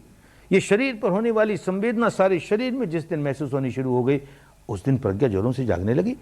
अब मालूम होने लगा, अंतर मन को ये संवेदनाएं महसूस हुआ करती थी, अब ऊपर वाले मन को भी महसूस होने लगी। अंदर वाला मन प्रतिक्रिया किया करता था, ऊपर वाला तो खूब जानता था, राग मत करो, द्वेष मत करो, राग मत करो, लेकिन भीतर वाला नहीं सुनता कोई बात। अब ये भीतर वाला भी सुनने लगा, क्योंकि बीच की दीवारें टूट गई। अब धीरे धीरे भीतर वाले को ट्रेन कर रहे हैं कि देख, दुखद संवेदना आई तो भाई अनंत काल तक रहने वाली नहीं है, तू देख तो सही कब तक रहेगी, देखते देखते समाप्त हो गई। अरे सुखद आई तो अनंत काल तक रहने वाली नहीं है, देखते देखते समाप्त हो गई। यूं उसके प्रति अनित्य है उसका ही स्वभाव देखने लगे। तो स्वभाव के माने धर्म, धर्म का दर्शन करने लगे। धर्म का दर्शन करते करते करते करते शुक्ल ध्यान होने लगा, चित्त निर्मल होता चला गया, वो विकार निकलते चले गए। ये बात अच्छी तरह समझे बिना विपश्यना में कुछ न कुछ जोड़ ही दोगे, और जोड़ दोगे तो अपने लिए बाधा पैदा कर लोगे, दीवारें खड़ी कर लोगे। शुद्ध, जैसे सांस को शुद्ध रखा, ऐसे शुद्ध संवेदना। यहां भी किसी शब्द का प्रयोग नहीं, कोई वर्बलाइजेशन नहीं, किसी कल्पना का प्रयोग नहीं, किसी रूप या आकृति का प्रयोग नहीं, बस केवल संवेदना, बस संवेदना। संवेदना है तो और अधिक इसमें इतना ही जानना है कि इसका स्वभाव क्या है। संवेदना है, उसे साक्षी भाव से जानते हैं, दृष्टा भाव से जानते हैं, तो यथाभूत दर्शन हुआ। उसके स्वभाव को समझते हैं कि देख उत्पाद हुआ, नष्ट हुआ, उत्पाद, तो उसका ज्ञान हुआ। यही यथाभूत ज्ञान दर्शन हुआ, यही सम्यक दर्शन, यही सम्यक ज्ञान। भारत की बहुत पुरानी विद्या, अब भूल भाल गए, तो शब्द तो चलते हैं, सम्यक ज्ञान, सम्यक दर्शन। क्या सम्यक ज्ञान, क्या सम्यक दर्शन? हमारी दार्शनिक मान्यता को मानने वाला है वो सम्यक दर्शन। कहाँ उलझ गए? ये दृष्टा भाव स्थापित हो और उसके प्रति स्थापित हो जो कि अनित्य है, और हम अनित्य को नहीं समझ रहे हैं, इसलिए उसके प्रति राग पैदा करते हैं, द्वेष पैदा करते हैं, तादात्म्य स्थापित करते हैं। वो कैसे टूटे? तो उसके स्वभाव को समझ रहे हैं, अनित्य है, देख अनित्य है, देख। तो ये संवेदना के साथ और कुछ जोड़ते ही तो गड़बड़ हो जाएगा ना, बिगड़ जाएगा। कोई रूप, आकृति, कोई शब्द, यहां तक कि ये शब्द भी नहीं आए। पीड़ा हो रही है तो पीड़ा हो रही है, पीड़ा हो रही है, पीड़ा हो रही है। अरे हो रही है पीड़ा, काहे मन ही मन पीड़ा हो रही है, पीड़ा हो रही करेगा? अगर कुछ बोलना भी पड़ जाए मन में थोड़ा सा भी, तो यही कहेगा अनित्य है, देख उत्पन्न हुआ, नष्ट हुआ। वो भी समझना है। कभी कभार बोल लिया तो बोल लिया मन ही मन, और नहीं कुछ भी नहीं, कुछ नहीं बोले, कोई शब्द इस्तेमाल नहीं करेगा। नहीं तो वो शब्द प्रमुख हो जाएंगे, फिर संवेदना गौण हो जाएगी। शब्दों को इसलिए भी नहीं इस्तेमाल करने देते। अगर विपश्यना सिखाने वाला व्यक्ति ये कहे कि भाई देख, तू जो राम राम राम राम कहता है ना, ये तुझे नरक में ले जाएगा। ये जो तू महावीर महावीर कहता है नरक में ले जाएगा। ये ओम ओम कहता है नरक में ले जाएगा। ये गॉड गॉड कहता है नरक में ले जाएगा। तो तू खाली बुद्ध बुद्ध कह, ये तुझको स्वर्ग में ले जाएगा। तो समझो संप्रदाय वाला आदमी है, एक संप्रदाय के बाड़े से खींच करके अपने संप्रदाय के बाड़े में बांधना चाहता है। लेन देन नहीं। अरे शब्द शब्द है, क्या फर्क पड़ता है? किसी शब्द को भी भीतर ही भीतर बार बार बार बार दोहराओगे तो क्या होगा? हर शब्द की एक टंकार होती है, एक तरंग होती है। और कुछ शब्द ऐसे हैं जो मंत्र को जानने वाले लोग, मंत्र के तरंगों को समझने वाले लोग, उन्होंने पकड़ी इस बात को कि कुछ शब्द ऐसे होते हैं कि जिनका अर्थ कुछ नहीं होता, पर उनकी टंकार बड़ी तेज होती है। जैसे ओम, एंग, रिंग, क्लिंग, फट, ये सारे बीज मंत्र कहलाए, क्योंकि इनकी टंकार बड़ी तेज। बार बार बार बार दोहराओगे तो बड़ी जल्दी सारे शरीर में, सारे मानस में तरंगे ही तरंगे, तरंगे ही तरंगे महसूस होने लग जाएंगे। लेकिन ये सारी तरंगे क्रिएटेड है ना, हमने निर्माण की ना। एक शब्द को दोहराते दोहराते हमने निर्माण कर लिए। तो कीता न जाए। जिसको सत्य का दर्शन करना है वो बनावटी सत्य का नहीं, आपो आप निरंजन सोई, अपने आप जो हो रहा है उसका करना है। अपने आप क्रोध आने पर कैसी तरंगे होती हैं, द्वेष आने पर कैसी होती हैं, वासना आने पर कैसी होती हैं, भय आने पर कैसी होती हैं, उनको महत्व देना है। ये इम्पोज्ड वाइब्रेशन, थापिया न जाए और इम्पोज कर रहे हैं हम, तो कीता न जाए हम क्रिएट कर रहे हैं। ये आर्टिफिशियल वाइब्रेशन, ये इम्पोज्ड वाइब्रेशन हमको सच्चाई की ओर नहीं ले जाएगी। हमारे अंतर्मन के विकारों के निकालने में सहायक, ऊपर ऊपर के विकार जरूर निकाल देगी, बाधक बन जाएगी। इसलिए कहते हैं कोई शब्द इस्तेमाल मत करो। इस संप्रदाय का उस संप्रदाय का मत करो, हमारे संप्रदाय का करो, तो धर्म की बात नहीं हुई। किसी शब्द का वर्बलाइजेशन हो नहीं, इसी तरह विजुअलाइजेशन हो नहीं। कोई कल्पना, कोई रूप, कोई आकृति बाधा बन जाएगी। बहुत बड़ा धोखा होता है धर्म के क्षेत्र में। जहां जहां इन आकृतियों को लेकर के ध्यान किया गया, वहां वहां इतनी भ्रांतियां पैदा हुई। अपने गुरुदेव के पास भी 14 वर्षों तक काम किया, परिवार की जिम्मेदारियों को निभाते हुए भी उनके संपर्क में रहे, शिविरों में जाते रहे, सुबह शाम ध्यान करते रहे, सप्ताह में एक बार रहते रहे उनके साथ। तो बहुत से अनुभव लोगों के हुए, और यहाँ भी इतने वर्षों में कितने अनुभव हुए। ये जो रूप या आकृति का ध्यान करें तो कितना बड़ा धोखा होता है। बार बार बार बार किसी एक रूप का ध्यान करते करते करते मन इतना धोखेबाज है कि जिस रूप का ध्यान कर रहा है उसका बाह्य प्रक्षेपण करना शुरू कर देगा, बाह्य प्रगटीकरण हो जाएगा। बंद आंखों के सामने वो रूप दिखने लगेगा। आओ दर्शन हो गए, हमें तो दर्शन हो गए, कल्याण हो गया, कल्याण हो गया। अरे कल्पना है तेरी भाई, तूने भीतर कल्पना का निर्माण किया, वो कल्पना बाहर आ गई, क्या दर्शन हो गया रे तुझे? धोखे में है ना। और उसको सब कुछ मानेगा, बस मिल गया ना, और क्या चाहिए, हमें तो दर्शन हो गए, हमें दर्शन हो गए। ऐसे न जाने कितने अनुभव हुए। नया नया बर्मा से आया था, बोधगया में शिविर लग रहा था, तो पास से कहीं एक भिक्षु जो कि डॉक्टरेट कर रहा था बुद्धवाणी पर, वियतनाम का रहने वाला, चला आया एक शिविर में। 2 दिन बीते, 3 दिन बीते, चौथे दिन विपश्यना दी। बड़ा भाव विभोर हुआ।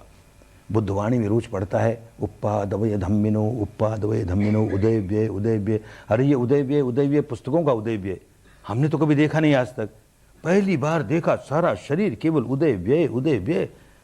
अरे हम तो केवल बुद्धि से कहते थे ये अनित्य है, बदलते रहता है। अब तो अनुभव हुआ ये भावनामयी प्रज्ञा जागी, बड़ा भाव विभोर, बड़ा कृतज्ञ, अपनी कृतज्ञता प्रकट करने के लिए आया। हमने कहा भाई तुम्हारा कोई पुण्य है और तुमने काम किया तो प्राप्त हुआ, अगर हमारी कोई करामात होती तो हम बिना घर बैठे ही सबको दे देते ना, काहे बुलाते 10 दिन यहाँ, हर आदमी को काम करना पड़ता है। फिर भी उसकी कृतज्ञता। जाने लगा तो कहता है गोविंद का जी इतना तो आपने किया, बड़ा कल्याण किया, एक काम हमारा और कर दीजिए। क्या करें भाई? तो कहता हमको तुषित देवलोक का दर्शन करा दीजिए। तुषित देवलोक का दर्शन करा दें, क्या मिलेगा उससे?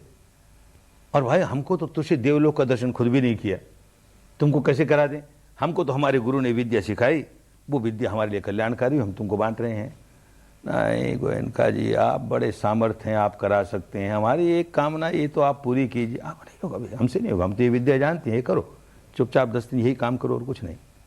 2 दिन बीते, आया हमारे निवास वाले कक्ष में आकर के, आंखें पानी झरे उसके, इतना भाव विभोर, आपने कल्याण कर दिया, ना करते रहे हमको ऊपर से, तो आज दर्शन करा दिया आपने, दर्शन करा दिए, तुषित देवलोक का दर्शन करा दिया। कैसा है भाई? हमने तो नहीं दर्शन किया, तूने दर्शन कर दिया तो बता कैसा है। वो अपने धर्म ग्रंथ में अमुक पुस्तक में जो उसको डिटेल लिखी है ना, बिल्कुल वैसा का वैसा। अब हम तो जानते हैं बावले आदमी को क्या दिखा, अपने ही भीतर जो बार बार उसका चिंतन करता था, उसका बाह्य प्रक्षेपण हो गया। फिर आगे पूछा हमने कि तुम इतनी बुद्धवाणी पढ़ते हो, उस पर डॉक्टरेट करने आए हो और ये साधना भी हमारे साथ कर ली, जिस व्यक्ति ने अपना सारा जीवन इस बात में लगाया कि कैसे लोकोत्तर अवस्था में पहुंचे, ये सारे के सारे 31 लोगों के परे की जो अवस्था है, निर्वाणिक अवस्था है, लोग उसके लिए सारा काम कराया, और तू इस लोक को देखना चाहता है, तुषित लोक को, अमुक लोक को, क्या मिलेगा तुझे? उसी की लालसा है तेरे मन में कि वहां जन्म ले लो। ना ना ना, ये तो मैं खूब समझता हूं, इन लोगों के बाहर निकलना है, मैं तुषित लोक में जन्म नहीं लेना चाहता। तो क्यों देखने की क्यों लालसा हुई? तो समझाता हमें, एक मान्यता है कि अगले जो बुद्ध होंगे, अरिमेत्रिय नाम उनका, अरिमेत्रिय बुद्ध इस समय तुषित लोक में बैठ के ध्यान कर रहे हैं। हमें तो उनका दर्शन करना था, तो हमने कहा हो गया दर्शन, गए उसी लिए हम तुषित लोक में, खूब दर्शन करके आए। तो कैसे हैं बताओ भाई हमें? तो कहता हमारे वियतनाम में अमुक गांव में जहां से मैं आया हूं, वहां एक अरिमेत्रिय बोधिसत्व का मंदिर है, उस मंदिर की जो मूर्ति है बस वैसे के वैसे बिल्कुल वहां दिखाई दिए। अरे क्या कहें हम, उसको चोट लगेगी, लेकिन हम तो जानते हैं ना कि बचपन से वो मूर्त देखता आया, उसकी छाप मन पर है। अब उसका बाह्य प्रक्षेपण हो गया, दर्शन हो गया, हमें तो दर्शन हो गया। बहुत भ्रांति हो गई, उलझन में नहीं पड़ जाना। विपश्यना काम करने वाला व्यक्ति इन सारे जंजाल में पड़ता नहीं। कितने इस प्रकार के उदाहरण, बार बार शिविरों में कोई आके कहता है आपने हमको हमारे औपास्य देव का दर्शन करा दिया, आपने हमारी देवी का दर्शन करा दिया, आपने ये कर। अरे बाबा तुम काम किए जाओ, इस संवेदना को देखे जाओ, दर्शन हुई अच्छी बात, उसको एक और रखो, ये काम किए जाओ। कितने तरह की भ्रांतियां फैली है धर्म के नाम पर, साधनाओं के नाम पर, ठिकाना नहीं। एक भाई आके कहता है कि हमको ईश्वर के दर्शन हो गए, आपकी इस विपश्यना से हो गए। अच्छा तो कैसा है तुम्हारा ईश्वर बताओ भाई? तो वर्णन करता है, हमको समझाता है कैसा है। गोरखपुर में एक प्रेस चलती है, बहुत नामी एक प्रेस है, उसके पास बड़े अच्छे अच्छे चित्रकार हैं। तो वो कोई ईश्वर के चित्र बनाता है, अवतारों के चित्र बनाता है, वो छपते हैं। तो उसमें जो चित्र छपा ना, बस वैसा ही ईश्वर हमको दिखाई दिया, ऐसे गहने पहने हुए और इस तरह के अलंकारों के साथ, कोई मूछ नहीं, कोई दाढ़ी नहीं, सिर के बाल तो हैं लेकिन मूछ नहीं, दाढ़ी नहीं। अच्छा तुम्हें ऐसा ईश्वर दिखाई दे गया, बड़ी अच्छी बात।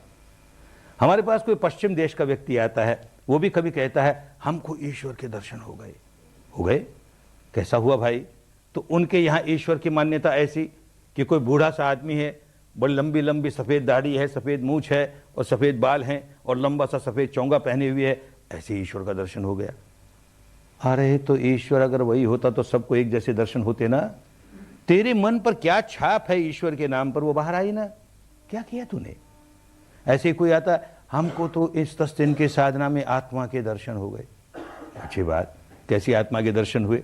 एक भाई आया, कच्छ में शिविर लगा, तो चौथे या 5वें दिन कहता है हमको तो आत्मा के दर्शन हो गए, 20 बरस हो गए, बड़ा तप किया नहीं हुआ, या आपकी साधना बड़ी कल्याणकारिणी, हमको तो आत्मा के दर्शन हो गए। कैसी आत्मा के?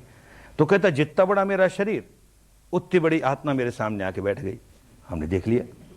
अब उसकी परंपरा में यह मान्यता है कि आत्मा जितना बड़ा शरीर उतनी बड़ी आत्मा। तो उसको तो वही दर्शन होंगे और काहे के दर्शन होंगे? अपनी मान्यता का जो लेप लगा रखा है वो बाह्य प्रत्यक्ष उसका प्रक्षेपीकरण हो गया, बाहर प्रकटीकरण हो गया। तो हमने पूछ लिया कि आत्मा का दर्शन हो गया तो अंतिम अवस्था प्राप्त हो गई ना तुम्हें। लक्ष्य तो यही है कि हम आत्मा का दर्शन कैसे करें, और तुमने कर लिया। अब तो भाई तुम में विकार नहीं होने चाहिए, मुक्त हो गए ना तुम तो वितराग हो गए, फिर आत्मा का दर्शन हो गया।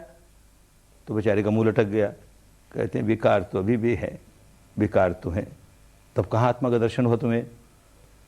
तब सोचता है और कहता हाँ एक कमी रह गई, जिस आत्मा का दर्शन हुआ ना उसमें कहीं कहीं काले धब्बे थे इधर उधर, इस मारे अभी विकार नहीं निकले। अच्छी बात, करो अपना काम किए जाओ, विकार निकालने का रास्ता हम बताते हैं, आत्मा का दर्शन तुम्हारा जैसे हो वैसे हो, तुम जानो। 2 दिन के बाद फिर आया, आप कल रात तो हमें एकदम शुद्ध आत्मा का दर्शन, कहीं दाग नहीं जरा सा भी। कब हुआ? कल रात को हुआ, और मुझसे कोई सुबह 8 बजे मिलने आया, 7, साढ़े 7 बजे, 8 बजे। तो हमने कहा इतनी देर में जब तुमको शुद्ध आत्मा का दर्शन हुआ तब से लेकर के अब तक कोई विकार नहीं जागा ना? तो बेचारे का फिर मुंह लटक गया कि रात को तो इतनी वासना जागी, कोई ठिकाना नहीं। मैं तो मुनि हूं, वासना नहीं जागनी चाहिए, लेकिन इतनी जागी। अरे तो तुझे आत्मा का दर्शन हो गया, फिर क्यों विकार जागा रे? धोखा ही धोखा, एक धोखा हो तो आदमी बाहर निकले। कितने धोखों में उलझ गए धर्म के नाम पर। अरे अपने चित्त के विकार निकालने हैं, ये लक्ष्य होना चाहिए। अमुक व्यक्ति का दर्शन हो गया, ये लक्ष्य नहीं है। हर आदमी अपनी मान्यता के अनुसार दर्शन करेगा, कल्पना करेगा, वैसे दर्शन हो जाएंगे। कोई ये मानता है कि मेरी आत्मा तो अंगूठे के जितनी बड़ी है, अंगुष्ठ प्रमाण, ऐसे भी आए कोई। एक आदमी आया, कहने लगा ध्यान करते करते करते हृदय के पास ध्यान गया तो वहां एक गुफा दिखाई दी, बहुत गहरी गुफा, काला ही काला, अंधकार ही अंधकार। मैं चलता गया उस अंधकार में, खूब गया, जाते जाते आगे जाके एक प्रकाश दिखा और हमको अंगूठा दिखाई दिया। अंगुष्ठ प्रमाण, वो तो अंगुष्ठ प्रमाण कहते हैं, अंगुष्ठ की साइज है उसकी, उसको अंगूठा मान लिया। हमको अंगूठे का दर्शन हो गया, हमको तो आत्मा का दर्शन हो गया। कोई आदमी मानता है कि आत्मा तिल जितनी बड़ी, अब उसको तिल दिखने लगेगा। कोई मानता है बाल जितने बड़ी, उसको बाल दिखने लगेगा। अरे इन रूपों में मिला क्या, इन आकृतियों में मिला क्या? तुम्हारा विकार निकल जाए तब तो ठीक, ये दर्शन तुम्हारे काम आया। विकार तो निकला नहीं ना, तो क्या काम आया ये दर्शन? ईश्वर का हुआ कि आत्मा का हुआ कि किसी देवी का हुआ कि देवता का हुआ, उलझ कहां गए? एक ही साधे सब सदे, सब साधे सब खोए। एक ही लक्ष्य हो कि धर्म का रास्ता विकारों से विमुक्ति का रास्ता है। मेरे विकार निकल रहे हैं कि नहीं निकल रहे हैं, जितने जितने निकल रहे हैं और गहराइयों से निकल रहे हैं, जड़ों से निकल रहे हैं, मैं उतना उतना धर्म के रास्ते आगे बढ़ रहा हूं। बाकी सारी बातों को गौण कर दे, आसपास की, इधर की उधर की, बस एक ही रास्ता, एक ही बात, विकार निकालने हैं। देख राग कहाँ जागा, सुखद संवेदना हुई तो राग जागा, दुखद संवेदना हुई तो द्वेष जागा। अब ये राग का जागना, ये द्वेष का जागना कम हो रहा है कि नहीं हो रहा? जड़ों से कम हो रहा है। हम बिल्कुल ठीक रास्ते जा रहे हैं, बड़े अच्छे रास्ते जा रहे हैं। पुराने विकार हमारे फूट फूट के निकलते हैं, फूट फूट के निकलते हैं, अपने आप अनुभव होने लगेगा। बहुत क्रोधी स्वभाव का व्यक्ति ये काम करते करते देखिएगा कैसे क्रोध कम होने लगा, कम होने लगा। अब क्रोध सिर पर सवार नहीं होता। बहुत वासना में व्याकुल रहने वाला व्यक्ति देखिएगा वासना कम होने लगी, कम होने लगी। बहुत भय में भयभीत रहने वाला व्यक्ति भय कम। अरे हमारे विकार कम होने चाहिए ना, और जीवन में प्रकट होना चाहिए कि अब ये विकार हमारे कम होकर के हमारा जीवन ऐसे बदला और बदलते जा रहा है, सुधार होते जा रहा है। तो समझो धर्म का रास्ता। और बाकी ये मान्यता वो मान्यता, अरे होगी भाई, हमारे भीतर कोई एक आत्मा है, होगी, हमको बनाने वाला कोई परमात्मा है, होगा। फिर भी तो राग निकालना पड़ेगा ना, द्वेष निकालना पड़ेगा ना। मुक्त होने के लिए तो राग द्वेष निकालना ही पड़ेगा ना। रहे ही आत्मा या न रहे ही आत्मा। मैं अपनी बात कहूँ, ऐसे देश में जन्मा और ऐसे देश में पला, अपने जीवन के बहुत से वर्ष बिताए, जहाँ 100 में से 80 लोग इस बात को नहीं मानते कि हमारे भीतर कोई अलग थलग आत्मा है। नहीं मानते, क्योंकि बचपन से यही सुनते आए, कोई आत्मा नहीं, कोई आत्मा नहीं। 100 में से 80 आदमी इस बात को नहीं मानते कि इस संसार को बनाने वाला कोई ईश्वर है। नहीं मानते, क्योंकि बचपन से यही सुनते आए। उन लोगों के बीच में रहा हूं, इसलिए उन लोगों को खूब समझा है। और अब इतने वर्षों से इस देश में आया हूं। इस देश में 100 में से 80 के 80 से ज्यादा लोग इस बात को मानने वाले हैं कि हमारे भीतर कोई एक अलग थलग आत्मा है। इस बात को मानने वाले हैं कि इस संसार को बनाने वाला कोई परमात्मा है। इन लोगों को भी खूब देखता हूं और बड़े निष्पक्ष भाव से देखता हूं, रंगीन चश्मों से नहीं। भाई मुझे तो कोई फर्क नहीं नजर आया। जो लोग ये मानते हैं कि आत्मा नहीं है और ईश्वर नहीं है, वो भी वैसे ही अहंकार जगाए जा रहे हैं, वैसे राग पैदा करते हैं, द्वेष पैदा करते हैं, उतने ही व्याकुल होते हैं। और ये लोग जो आत्मा मानते हैं, परमात्मा मानते हैं, अहंकार जगाए जा रहे हैं, राग पैदा करते हैं, द्वेष पैदा करते हैं, वैसे व्याकुल होते हैं। दोनों की व्याकुलता में कहीं फर्क नहीं। आत्मा को मान लेने मात्र से अगर हमारा विकार सारे निकल जाएं, परमात्मा के अस्तित्व को मान लेने मात्र से अगर हमारे विकार सारे निकल जाएं, तब तो सारा प्रयत्न यही करना चाहिए कि कैसे सारे लोग आत्मा को मानने लगें, परमात्मा को मानने लगें। देखो विकार सारा निकल गया ना। अथवा आत्मा को नहीं मानने मात्र से विकार सारे निकल गए, परमात्मा को नहीं मानने मात्र से विकार सारे निकल गए, तो प्रयत्न यही करना चाहिए कि लोगों को सिखाएं आत्मा को मत मानो, परमात्मा को मत मानो। अरे ये दार्शनिक मान्यताएं कहाँ उलझ गए, क्या मिलने वाला है। विकार तो विकार है, जागेगा ही। आत्मा को मानते हो तो भी जाग रहा है, आत्मा को नहीं मानते हो तो भी जाग रहा है, परमात्मा को मानते हो तो भी जाग रहा है, नहीं जाग रहा है। आत्मा परमात्मा दो अलग अलग है, द्वैतवाद है तो भी जाग रहा है। आत्मा परमात्मा प्रकृति तीन है, त्रैतवाद है तो भी जाग रहा है। आत्मा परमात्मा एक ही है, अद्वैतवाद है तो भी जाग रहा है। क्या पड़ा इन वाद विवादों में, कहाँ उलझ गए। 2000 वर्ष से भारत का बहुत बड़ा बुरा हाल हुआ। ये सारी की सारी दार्शनिक मान्यताओं ने धर्म को चौपट कर दिया। धर्म का सही स्वरूप हम कैसे वीतरागता के रास्ते पर चल करके अपने चित्त को निर्मल करने, जीवन सार्थक हो जाए, तो काम की बात हुई। और वो नहीं हो तो धोखे की बात हुई। जितनी जल्दी इस धोखे के बाहर निकल जाता है जो आदमी, उतनी जल्दी अपने लक्ष्य को साध लेता है। लक्ष्य ये है कि चित्त को कैसे वीतराग बनाए, वीत द्वेष बनाए, वीत मोह बनाए। नहीं तो हमारे साथ दुख लगे ही रहेंगे, जन्म जन्मांतरों तक दुख लगे ही रहेंगे। ये जीवन भी दुख में जाएगा और आगे भी दुख ही के जीवन आने वाले हैं। मनुष्य का जीवन मिला है और मनुष्य के जीवन में इतनी बड़ी शक्ति कुदरत ने दी है, या क्यों कहूं परमात्मा ने दी है, कि वो आत्ममुखी होकर के, स्वयंमुखी होकर के, सत्यमुखी होकर के अपने भीतर की सच्चाई को देखते देखते देखते विकारों से मुक्त हो सकता है। और ये इतनी बड़ी शक्ति जो हमारे पास है, उसको जगाएं नहीं, उसका उपयोग करें नहीं। और न जाने इस दार्शनिक मान्यता में, उस दार्शनिक मान्यता में, इस व्रत उपवास में, इस पर्व त्योहार में, इस कर्म कांड में, उस कर्म कांड में सारा जीवन खो दें अपना। दुर्भाग्य की बात हुई। बहुत बड़ा भाग्य होता है किसी का, बहुत बड़ा पुण्य होता है तो धर्म का शुद्ध स्वरूप सामने आता है और वो उसको ग्रहण करता है और उस रास्ते पर चलने लगता है। मैं अपने आप को बहुत भाग्यशाली मानता हूं, बहुत भाग्यशाली मानता हूं कि मेरे पुरखे 3 पीढ़ी पहले बर्मा में जाके बसे, ऐसे धर्म देश में जाके बसे जहां भारत से गया हुआ शुद्ध धर्म अपने शुद्ध रूप में कायम, पहले थोड़े से लोगों में, बहुत थोड़े से लोगों में। गुरु शिष्य परंपरा, गुरु शिष्य परंपरा। हर आचार्य इस बात की जिम्मेदारी समझता था कि मेरे मरने के पहले पहले 2, 4, 5 लोग कम से कम इस विद्या में जरूर पक जाएं ताकि ये विद्या आगे चले। 2, 4, 5 आदमी जरूर सीख जाएं। यूं गुरु शिष्य परंपरा पीढ़ी दर पीढ़ी, पीढ़ी दर पीढ़ी उन्होंने संभाल करके रखा। ऐसे देश में जन्मा, भाग्य की बात हुई। और एक बड़े भाग्य की बात हुई कि किसी बनिए के घर में जन्मा। जात पात से कुछ मिलता मिलाता नहीं, धोखा होता है बल्कि, लेकिन फिर भी बनिए घर में जन्मने का एक लाभ हुआ कि जब कोई आदमी, और विशेष करके बनिया, अपना देश छोड़ करके प्रदेश में जाता है तो एक ही लक्ष्य, धन कमाओ, धन कमाओ। रात दिन एक ही लालसा, धन कमाए, धन कमाए, इस तरह कमाए, उस तरह कमाए।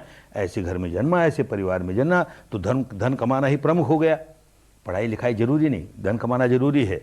तो ऊंची पढ़ाई भी नहीं हुई, विश्वविद्यालय की पढ़ाई हुई ही नहीं, तो धन कमाने 15-16 वर्ष की उम्र में धन कमाओ, धन कमाओ लग गया। कोई मध्य बीसी तक आया, 25-1 वर्ष, तो बहुत उन दिनों के वहां के स्टैंडर्ड के मुताबिक बहुत धन कमाया।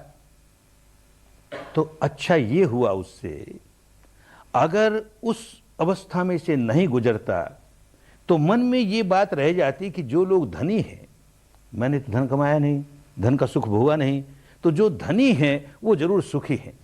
ये दुखी यही हैं जिनके पास धन नहीं है। अब उसमें से गुजर गया ना तो जान गया बड़े दुखियारे होते हैं। धन आ जाए घर में और धर्म नहीं आए, इससे बड़ा संताप नहीं होता, बड़ा दुखियारा हो जाता है।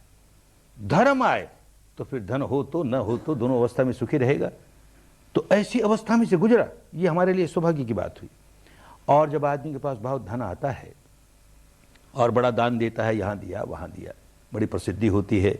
समाज में जो सामाजिक संस्थाएं हैं, स्कूल है, कॉलेज है, अस्पताल है, अमुक है, अमुक है, उसमें कहीं प्रेसिडेंट बनाते हैं, कहीं ट्रस्टी बनाते हैं, कहीं सेक्रेटरी बनाते हैं। तो 20 संस्थाओं के प्रेसिडेंट, सेक्रेटरी, अमुक अमुक, बड़ा अहंकार होता है इसका। गुजरा हूं उसमें से, जानता हूं, बड़ा नशा होता है। मैं प्रेसिडेंट, मैं सेक्रेटरी, मेरे हाथ में ये पावर, मेरे हाथ में ये सत्ता, मुझको ऐसे सम्मान, उसको ऐसा सम्मान। गुजरा इसमें से। कितना तनाव इकट्ठा कर लिया, कितना तनाव। बड़ी सौभाग्य की बात हुई कि एक बहुत बड़े रोग का शिकार हो गया। ऐसा रोग कि जिसका आक्रमण हर 15वें दिन आ जाए, और इतना भयंकर आक्रमण आए कि डॉक्टरों के पास कोई इलाज नहीं, कोई इलाज नहीं। तो क्या करें, बेचारे मोर्फिया का इंजेक्शन देवें। उस मोर्फिया की इंजेक्शन से नशे में पड़े रहो तो 24 घंटे तक उस मोर्फिया का फिर आफ्टर इफेक्ट्स, उल्टियाँ हो, बुरा हाल हो। हर 15वें दिन ये हालत। 2 4 5 बरस चला इस तरह से। फिर जो परिवार के डॉक्टर थे, बड़े भले परिवार के अंग जैसे ही थे, उन्होंने कहा देख भाई, ये जो हम बार बार मोर्फिया तुम्हें दे रहे हैं, कुछ वर्षों के बाद ऐसा होगा कि मोर्फिया एडिक्ट हो जाओगे। मोर्फिया का एक ऐसा नशा चढ़ जाएगा कि रोज मोर्फिया लेनी पड़ेगी। तेरे ये रोग का आक्रमण होवे या न होवे, तुझको रोज मोर्फिया लेनी पड़ेगी। अरे तो कैसा जीवन होगा, रोज मोर्फिया लेनी पड़ेगी। तो देख, तू बार बार अपने काम धंधे के लिए विदेशों में भागता फिरता है, एक बार काम धंधे को जरा भूल और अपने इलाज के लिए जा। हम जानते हैं कि तेरा ये जो रोग है इसका कोई इलाज नहीं, पश्चिम में भी नहीं, हमारे पास भी नहीं, लेकिन ये जो मोर्फिया है इससे जरूर निकल जाओगे। उनके पास कोई और पेन किलर मिल जाएगा तुम्हें और तुम इससे मुक्त हो जाओगे, तो तुम्हारा कल्याण हो जाएगा। उसकी बात सुन करके घबराया, ठीक ही बात है। तो गया कई महीनों तक स्विट्जरलैंड में, जर्मनी में, इंग्लैंड में, अमेरिका में, जापान में, जो ऊंचे से ऊंचे डॉक्टर थे, खूब धन फूंका, खूब समय बर्बाद किया। लौट के आया तो ये देखा कि रोग बढ़ता ही गया ज्यों ज्यों दवा की, और बढ़ता गया। आक्रमण आते ही जा रहे हैं। अरे मोर्फिया से छुटकारा, रोग से छुटकारा दूर रहा, मोर्फिया से छुटकारा कोई नहीं दे सका। बहुत प्रयत्न किए किसी ने, बड़े बड़े डॉक्टरों ने प्रयत्न किया। मैं समझता हूं मेरे लिए बड़े भाग्य की बात हुई, कोई बहुत बड़ा पुण्य था। अगर कोई डॉक्टर उस रोग को निकाल देता, ये इतना बड़ा अनमोल रत्न मुझे कहाँ मिलता। तो जब सब जगह से कोई इलाज नहीं हुआ तो एक मित्र, उस मित्र को याद करते हैं तो मन बहुत कृतज्ञता के भाव से भर जाता है।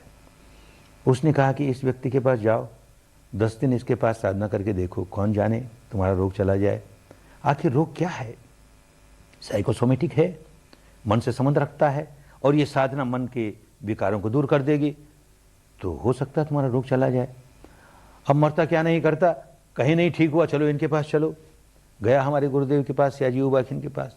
ऐसे ही संत पुरुष, ऐसे संत पुरुष। थोड़ी देर बात करने में बड़ी शांति मालूम होती है, सारे वातावरण में बड़ी शांति। तो कहा उनसे कि मैं आपके एक 10 दिन के शिविर में आना चाहता हूँ। तो जानते थे कि ये भारतीयों का एक लीडर है और हिंदुओं का एक लीडर है, और आया है तो अच्छी बात। तो कहते हैं तो सबके लिए भाई, हिंदू हो चाहे कोई हो, ये मार्ग तो सबके लिए कल्याणकारी है, और हम तुमको कोई कन्वर्ट नहीं करेंगे, तुम अपना आओ और काम करो, सबके लिए खुला है, धर्म की गंगा सबके लिए है। फिर उठते उठते हमने कह दिया कि महाराज हमको अमुक व्यक्ति ने भेजा है, जो आपका भी परिचित है और हमारा मित्र है, आगे जाकर के वर्मा की सुप्रीम कोर्ट का चीफ जस्टिस हो गया। उस व्यक्ति ने भेजा है क्योंकि हमको ये एक स्पेशल टाइप की माइग्रेन होती है और 15वें दिन उसका मोर्फिया लेना पड़ता है अटैक आने पर, कोई इलाज कहीं नहीं हुआ। तो कहा मत आना हमारे पास, भूल के मत आना, हम नहीं लेंगे तुमको। अरे क्या हो गया, हमने इनको नाराज कर दिया, बात क्या हुई? तो संत है ना, बड़े प्यार से समझाते हैं, तू धर्म का अवमूल्यन कर रहा है ना। इतना ऊंचा धर्म जो तेरे जन्म जन्म के भव रोगों को दूर कर देगा, जन्म जन्म के दुखों को दूर कर देगा, उसको ये सिर का दर्द निकालने के लिए इस्तेमाल करना चाहता है उसका। तुझे होश नहीं है ना? अगर जिस दिन तेरे ये बात समझ में आ जाए कि मैं अपने चित्त के विकारों को जड़ों से निकालने के लिए ये विद्या सीखने आ रहा हूं, उस दिन चले आना। अरे ये सिर दर्द निकलना तो बाई प्रोडक्ट है। फिर समझाया बड़े प्यार से कि तू चीनी की इंडस्ट्री बैठाना चाहता है तो किस लिए बैठाना चाहता है? चीनी प्राप्त करने के लिए ना, शुगर प्राप्त करने के लिए ना, मोलासिस के लिए थोड़ी बैठाता है। मोलासिस तो बाई प्रोडक्ट है, वो तो आएगा ही, राब तो आएगी ही। ऐसे ये तो बाई प्रोडक्ट है, तो इसमें जितना जितना बढ़ेगा ये सारे शरीर के रोग, मन के रोग जो मन से संबंधित है, अपने आप दूर हो जाएंगे। वो लक्ष्य लेकर के नहीं आना कभी। बात उनकी समझ में आई। अध्यात्म तो इतना महान होता है, शुद्ध धर्म इतना महान होता है, हम ये शरीर के रोग के लिए उसके पास जाएं ना, ना, हमको तो ये मन के रोग को निकालने के लिए जाना है। चला गया तो पर हिचक रही कुछ दिनों तक। हिचक क्या रही? वही पुराने लेप है ना, हम भारतीयों के लेप बहुत कठिनाई पैदा करते हैं हमारे। बार बार बचपन से पढ़ता आया, स्वधर्मे निधनं श्रेय परधर्मो भयावह भयावह। अपने धर्म में मर भले जाओ, पराये धर्म में नहीं जाना। और ये तो पराया धर्म, अरे बाप रे, बौद्धों का धर्म। और कैसे बौद्ध आत्मा को नहीं माने, परमात्मा को नहीं माने, ऐसे नास्तिक। कहीं मैं भी नास्तिक बन गया तो क्या हो जाएगा, इतना घबराऊं। फिर मन में आया कि चलो करके देखते हैं, और मन को दृढ़ किया कि साधना इनकी करूंगा, धर्म नहीं छोड़ने वाला अपना, कट्टर हिंदू ही रहूंगा, आत्मा को भी मानूंगा, परमात्मा को भी मानूंगा, और इनका एक काम करके देखता हूं। चला तो गया किसी तरह से भी, और गुजरा उसमें से तो अरे निहाल हो गया। गुजरा उसमें से तो पता लगा क्या स्वधर्म होता है, क्या परधर्म होता है। हम मनुष्य है ना, मनुष्य के पास प्रकृति ने कैसा धर्म दिया है, कैसी शक्ति दी है कि वो अंतर्मुखी होकर सच्चाई को देखते देखते देखते परम सत्य का दर्शन कर जाए। ये काम पशु नहीं कर सकता, ये काम पक्षी नहीं कर सकता, ये काम सरीसृप नहीं कर सकते, कीट पतंग नहीं कर सकते, प्रेत प्राणी नहीं कर सकते, मनुष्य कर सकता है। अरे जो काम मनुष्य कर सकता है उसको हम करें नहीं, और बाकी काम जो सब कर सकते हैं वैसा ही जीवन हम बिता दें, तो पशुओं का से जीवन बिताया ना, पर धर्म में जीवन बिता दिया ना, स्वधर्म को जगाया ही नहीं ना। बात समझ में आई? बड़े कल्याण की बात हुई, बड़े कल्याण की बात हुई, जैसे नया जीवन मिल गया। 14 वर्ष तक उनके चरणों में बैठ करके ये विद्या सीखता रहा। 14 वर्ष के बाद माता पिता पहले आ गए थे वहाँ से, बर्मा से सूचना आई कि माता बहुत बीमार है, उसको कोई मानसिक नर्वसनेस हो गया। यहाँ आने की इलाज कराए, नहीं ठीक हुई, तो जानता था कि ये विद्या प्राप्त कर लेगी तो इस रोग से मुक्त हो जाएगी।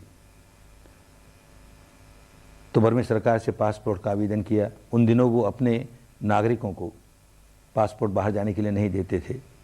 उनका बड़ा उपकार मानता हूँ कि उनके सारे नियमों को तोड़ करके उन्होंने मुझे पासपोर्ट दिया। भारत सरकार का उपकार मानता हूँ कि उन्होंने वीसा दिया इस देश में आने का, और चला आया। इसके पहले बार बार मन में एक भाव जागता था कि इस व्यक्ति से इतनी बड़ी विद्या भारत की मिली जो भारत से लुप्त हो गई, ये भारत के लोगों को मिलनी चाहिए। भारत के लोग, उनके मन में भी बार बार ये भाव था कि बर्मा पर भारत का बहुत बड़ा ऋण है, ये चुकना चाहिए। आज भारत कंगाल हो गया, विद्या नहीं है उसके पास, ये विद्या कैसे पहुंचे भारत। बार बार प्रयत्न किया उन्होंने, नहीं आ पाए। तो जब मैं आने लगा तो कहते हैं ये मत समझना तू जा रहा है, मैं जा रहा हूं, धर्म जा रहा है, एक बहुत बड़ी जिम्मेदारी लेके जा रहे हो। उस देश में जाकर के बर्मा का ऋण चुकाना है, और अब समय आ गया, अब विपश्यना का डंका बज गया। एक मान्यता उस देश में चली आ रही, अनेक सदियों से चली आ रही, कि भगवान बुद्ध के 2500 वर्ष के बाद ये विद्या फिर एक बार जागेगी, ब्रह्मदेश से भारत आएगी और भारत में प्रस्थापित हो करके फिर सारे विश्व में फैलेगी। ऐसी एक मान्यता चली आ रही। तो उन दिनों तो ये मान्यता बार बार सुनते थे तो लगता था कोई सांप्रदायिक मान्यता है। अरे बाबा इतनी दिनों तक नहीं गई तो अब कैसे जाएगी, और जाएगी तो सारे भारत में फैलेगी और विश्व में फैलेगी। तो विश्वल थिंकिंग है, होगा, चलो ठीक है। लेकिन यहाँ आए तो बड़ा आश्चर्य हुआ, बड़ा आश्चर्य हुआ। पहला शिविर जिसमें माता पिता बैठे और 10-12 लोग और बैठे, शिविर समाप्त हुआ तो लोगों को लाभ हुआ, माता पिता के ऋण से मुक्त हुआ। भगवान बुद्ध ने कहा कोई व्यक्ति अपने माता पिता के ऋण से मुक्त नहीं हो सकता, बहुत कठिन है, बहुत कठिन है। सारे जीवन और कुछ नहीं करे, केवल माता पिता की सेवा ही करता जाए तो भी ऋण से मुक्त नहीं होगा। तो कैसे ऋण से मुक्त होगा? माता पिता यदि शील में स्थापित नहीं है तो उनको शील में स्थापित करने में सहायक बन जाएगा। वो शील में स्थापित है लेकिन समाधि नहीं है उनके पास, समाधि पुष्ट करने में सहायक बन जाएगा। समाधि भी है पर प्रज्ञा नहीं जागती, प्रज्ञा जगाने में सहायक हो जाएगा। प्रज्ञा जागी पर निर्वाण का साक्षात्कार नहीं हुआ, सहायक हो जाएगा। ऋण से मुक्त हुआ। मैं भी अपने माता पिता के ऋण से मुक्त हुआ। और फिर जो बाकी लोग बैठे थे शिविर में, एक स्वभाव है धर्म का, यही पस्सी को आओ देखो, आओ देखो। तो जो लोग और बैठे थे उन्होंने कहा कि हमारी माता बैठेगी, पिता बैठेगा, भाई बैठेगा, बहन बैठेगी, अमुक बैठेगा, अमुक बैठेगा, एक शिविर और लगाइए, एक शिविर और लगाइए। मैं बर्मी सरकार से छुट्टी लेकर आया केवल 3 महीने यहाँ रहने के लिए, लेकिन ये धर्म गंगा बहनी शुरू हुई। शिविर पर शिविर, शिविर पर शिविर, हजारों की संख्या में लोग आने लगे। बड़ा आश्चर्य हुआ। ये बात अब सही मालूम होने लगी। जिन लोगों को मैं जानता नहीं, कभी देखा नहीं, जो लोग मुझे नहीं जानते, ब्रह्मदेश से यहाँ आने पर एक लिस्ट बनाई कि भारत के कितने लोग मुझे जानते हैं। तो अपने परिवार के लोगों को छोड़ करके और लोगों की लिस्ट बनी तो संख्या 100 पर नहीं पहुंची। 100 से कम लोग मुझे जाने या मैं उनको जानूं। करोड़ों की आबादी वाला देश, और कैसे लोग खिंचे आ रहे हैं। हर संप्रदाय के लोग आ रहे हैं, हर मान्यता के लोग आ रहे हैं, उनके लीडर आ रहे हैं, और फिर यहीं के नहीं भिन्न भिन्न देशों से चले आ रहे हैं। तो भाई सचमुच विपश्यना का डंका बजा। अब समय आया है, खूब जोरों से धर्म जागने वाला है। भारत आने के कोई 1.5 बरस के बाद बोधगया में शिविर चल रहा था, और उस समय यकाएक एक सूचना आई कि गुरुदेव ने अपना शरीर त्याग दिया। जरा धक्का सा तो लगा, लेकिन फिर होश आया, धर्म सिखाया है ना उन्होंने। तो एक चिंतन चला मन में, माता पिता के ऋण से तो मुक्त हुआ, इस व्यक्ति के गुण ऋण से कैसे मुक्त हो। माता पिता ने जन्म दिया, वो तो सांसारिक जन्म दिया। इस व्यक्ति ने जन्म दिया, वो सही जन्म दिया। ये जो दूसरा जन्म मिलता है मनुष्य को, वो सही जन्म होता है। जैसे पक्षी के 2 जन्म होते हैं, एक बार अंडे के रूप में जन्मेगा और फिर उसके बाद अंडे की खोल तोड़ करके तब जन्मेगा, वो सही जन्म होगा। ऐसे ही दूसरा जन्म माता पिता जन्म देते हैं, अविद्या की खोल में जन्म देते हैं। अविद्या की खोल तोड़ करके नया जन्म जो होता है, भीतर की सच्चाई को दिखाने वाला, वो सही जन्म। इस व्यक्ति ने सही जन्म दिया, अविद्या की खोल तोड़ करके, और 14 वर्षों तक इतने प्यार से, इतने वात्सल्य से पकाया धर्म में। अरे इसके ऋण से कैसे मुक्त हो सकूं। तो एक संकल्प किया कि अपना शेष जीवन, उनकी बड़ी इच्छा थी कि विपश्यना संसार में फैले, लोक कल्याण हो, अपनी प्रसिद्धि के लिए नहीं, लोक कल्याण हो। तो उनकी ये मंशा पूर्ण हो, तो अपना सारा जीवन इस काम में लगाऊं, अधिक से अधिक लोग इस रास्ते पढ़कर अपना कल्याण साध लें, अपना कल्याण साध लें। तो देखता हूं कि किस प्रकार लोग खिंचे हुए चले आ रहे हैं, क्योंकि उनका भी अपना पुण्य है जो उनको खींच के ला रहा है। अनेक लोग इस प्रकार के आ रहे हैं जिन्होंने किसी न किसी जीवन में कोई ऐसा सत्कर्म किया, उन्होंने विपश्यना नहीं की, लेकिन कोई सत्कर्म किया, उस सत्कर्म से और लोगों को विपश्यना मिली। ऐसा बीज जो लेकर आए, उसका फल इस समय उनको खींच के ला रहा है धर्म की ओर, ताकि उनको धर्म का बीज मिल जाए, विपश्यना का बीज मिल जाए। लेकिन एक ऐसे व्यक्ति भी देखता हूं, ऐसे वर्ग के भी, कि जिनको पहले धर्म का बीज मिला हुआ है, और अब वो इसलिए आ रहे हैं कि इसमें खूब पकें और अपना भी कल्याण साध लें, अनेक लोगों के कल्याण के में सहायक हो जाएं। तो चाहे इस तबके में हो कि जो धर्म का बीज लेने आया है, या उस तबके में हो कि जिनको धर्म का बीज तो पहले से है और अब पकने आया है।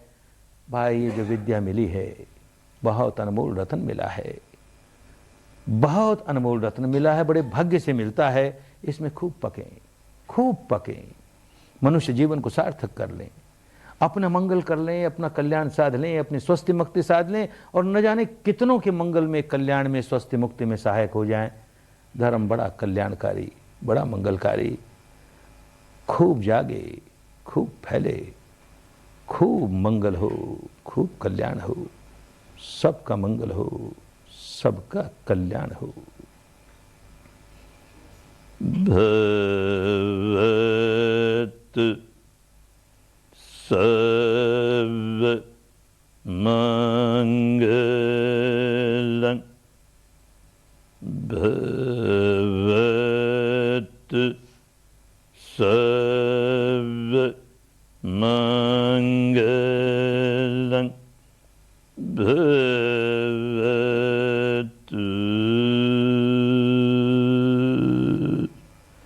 सर्व मंगलं।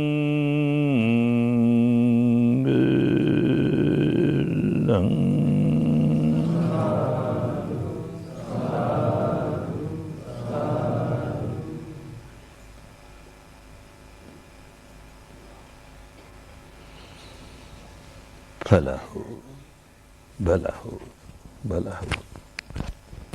विश्राम करें, विश्राम करें।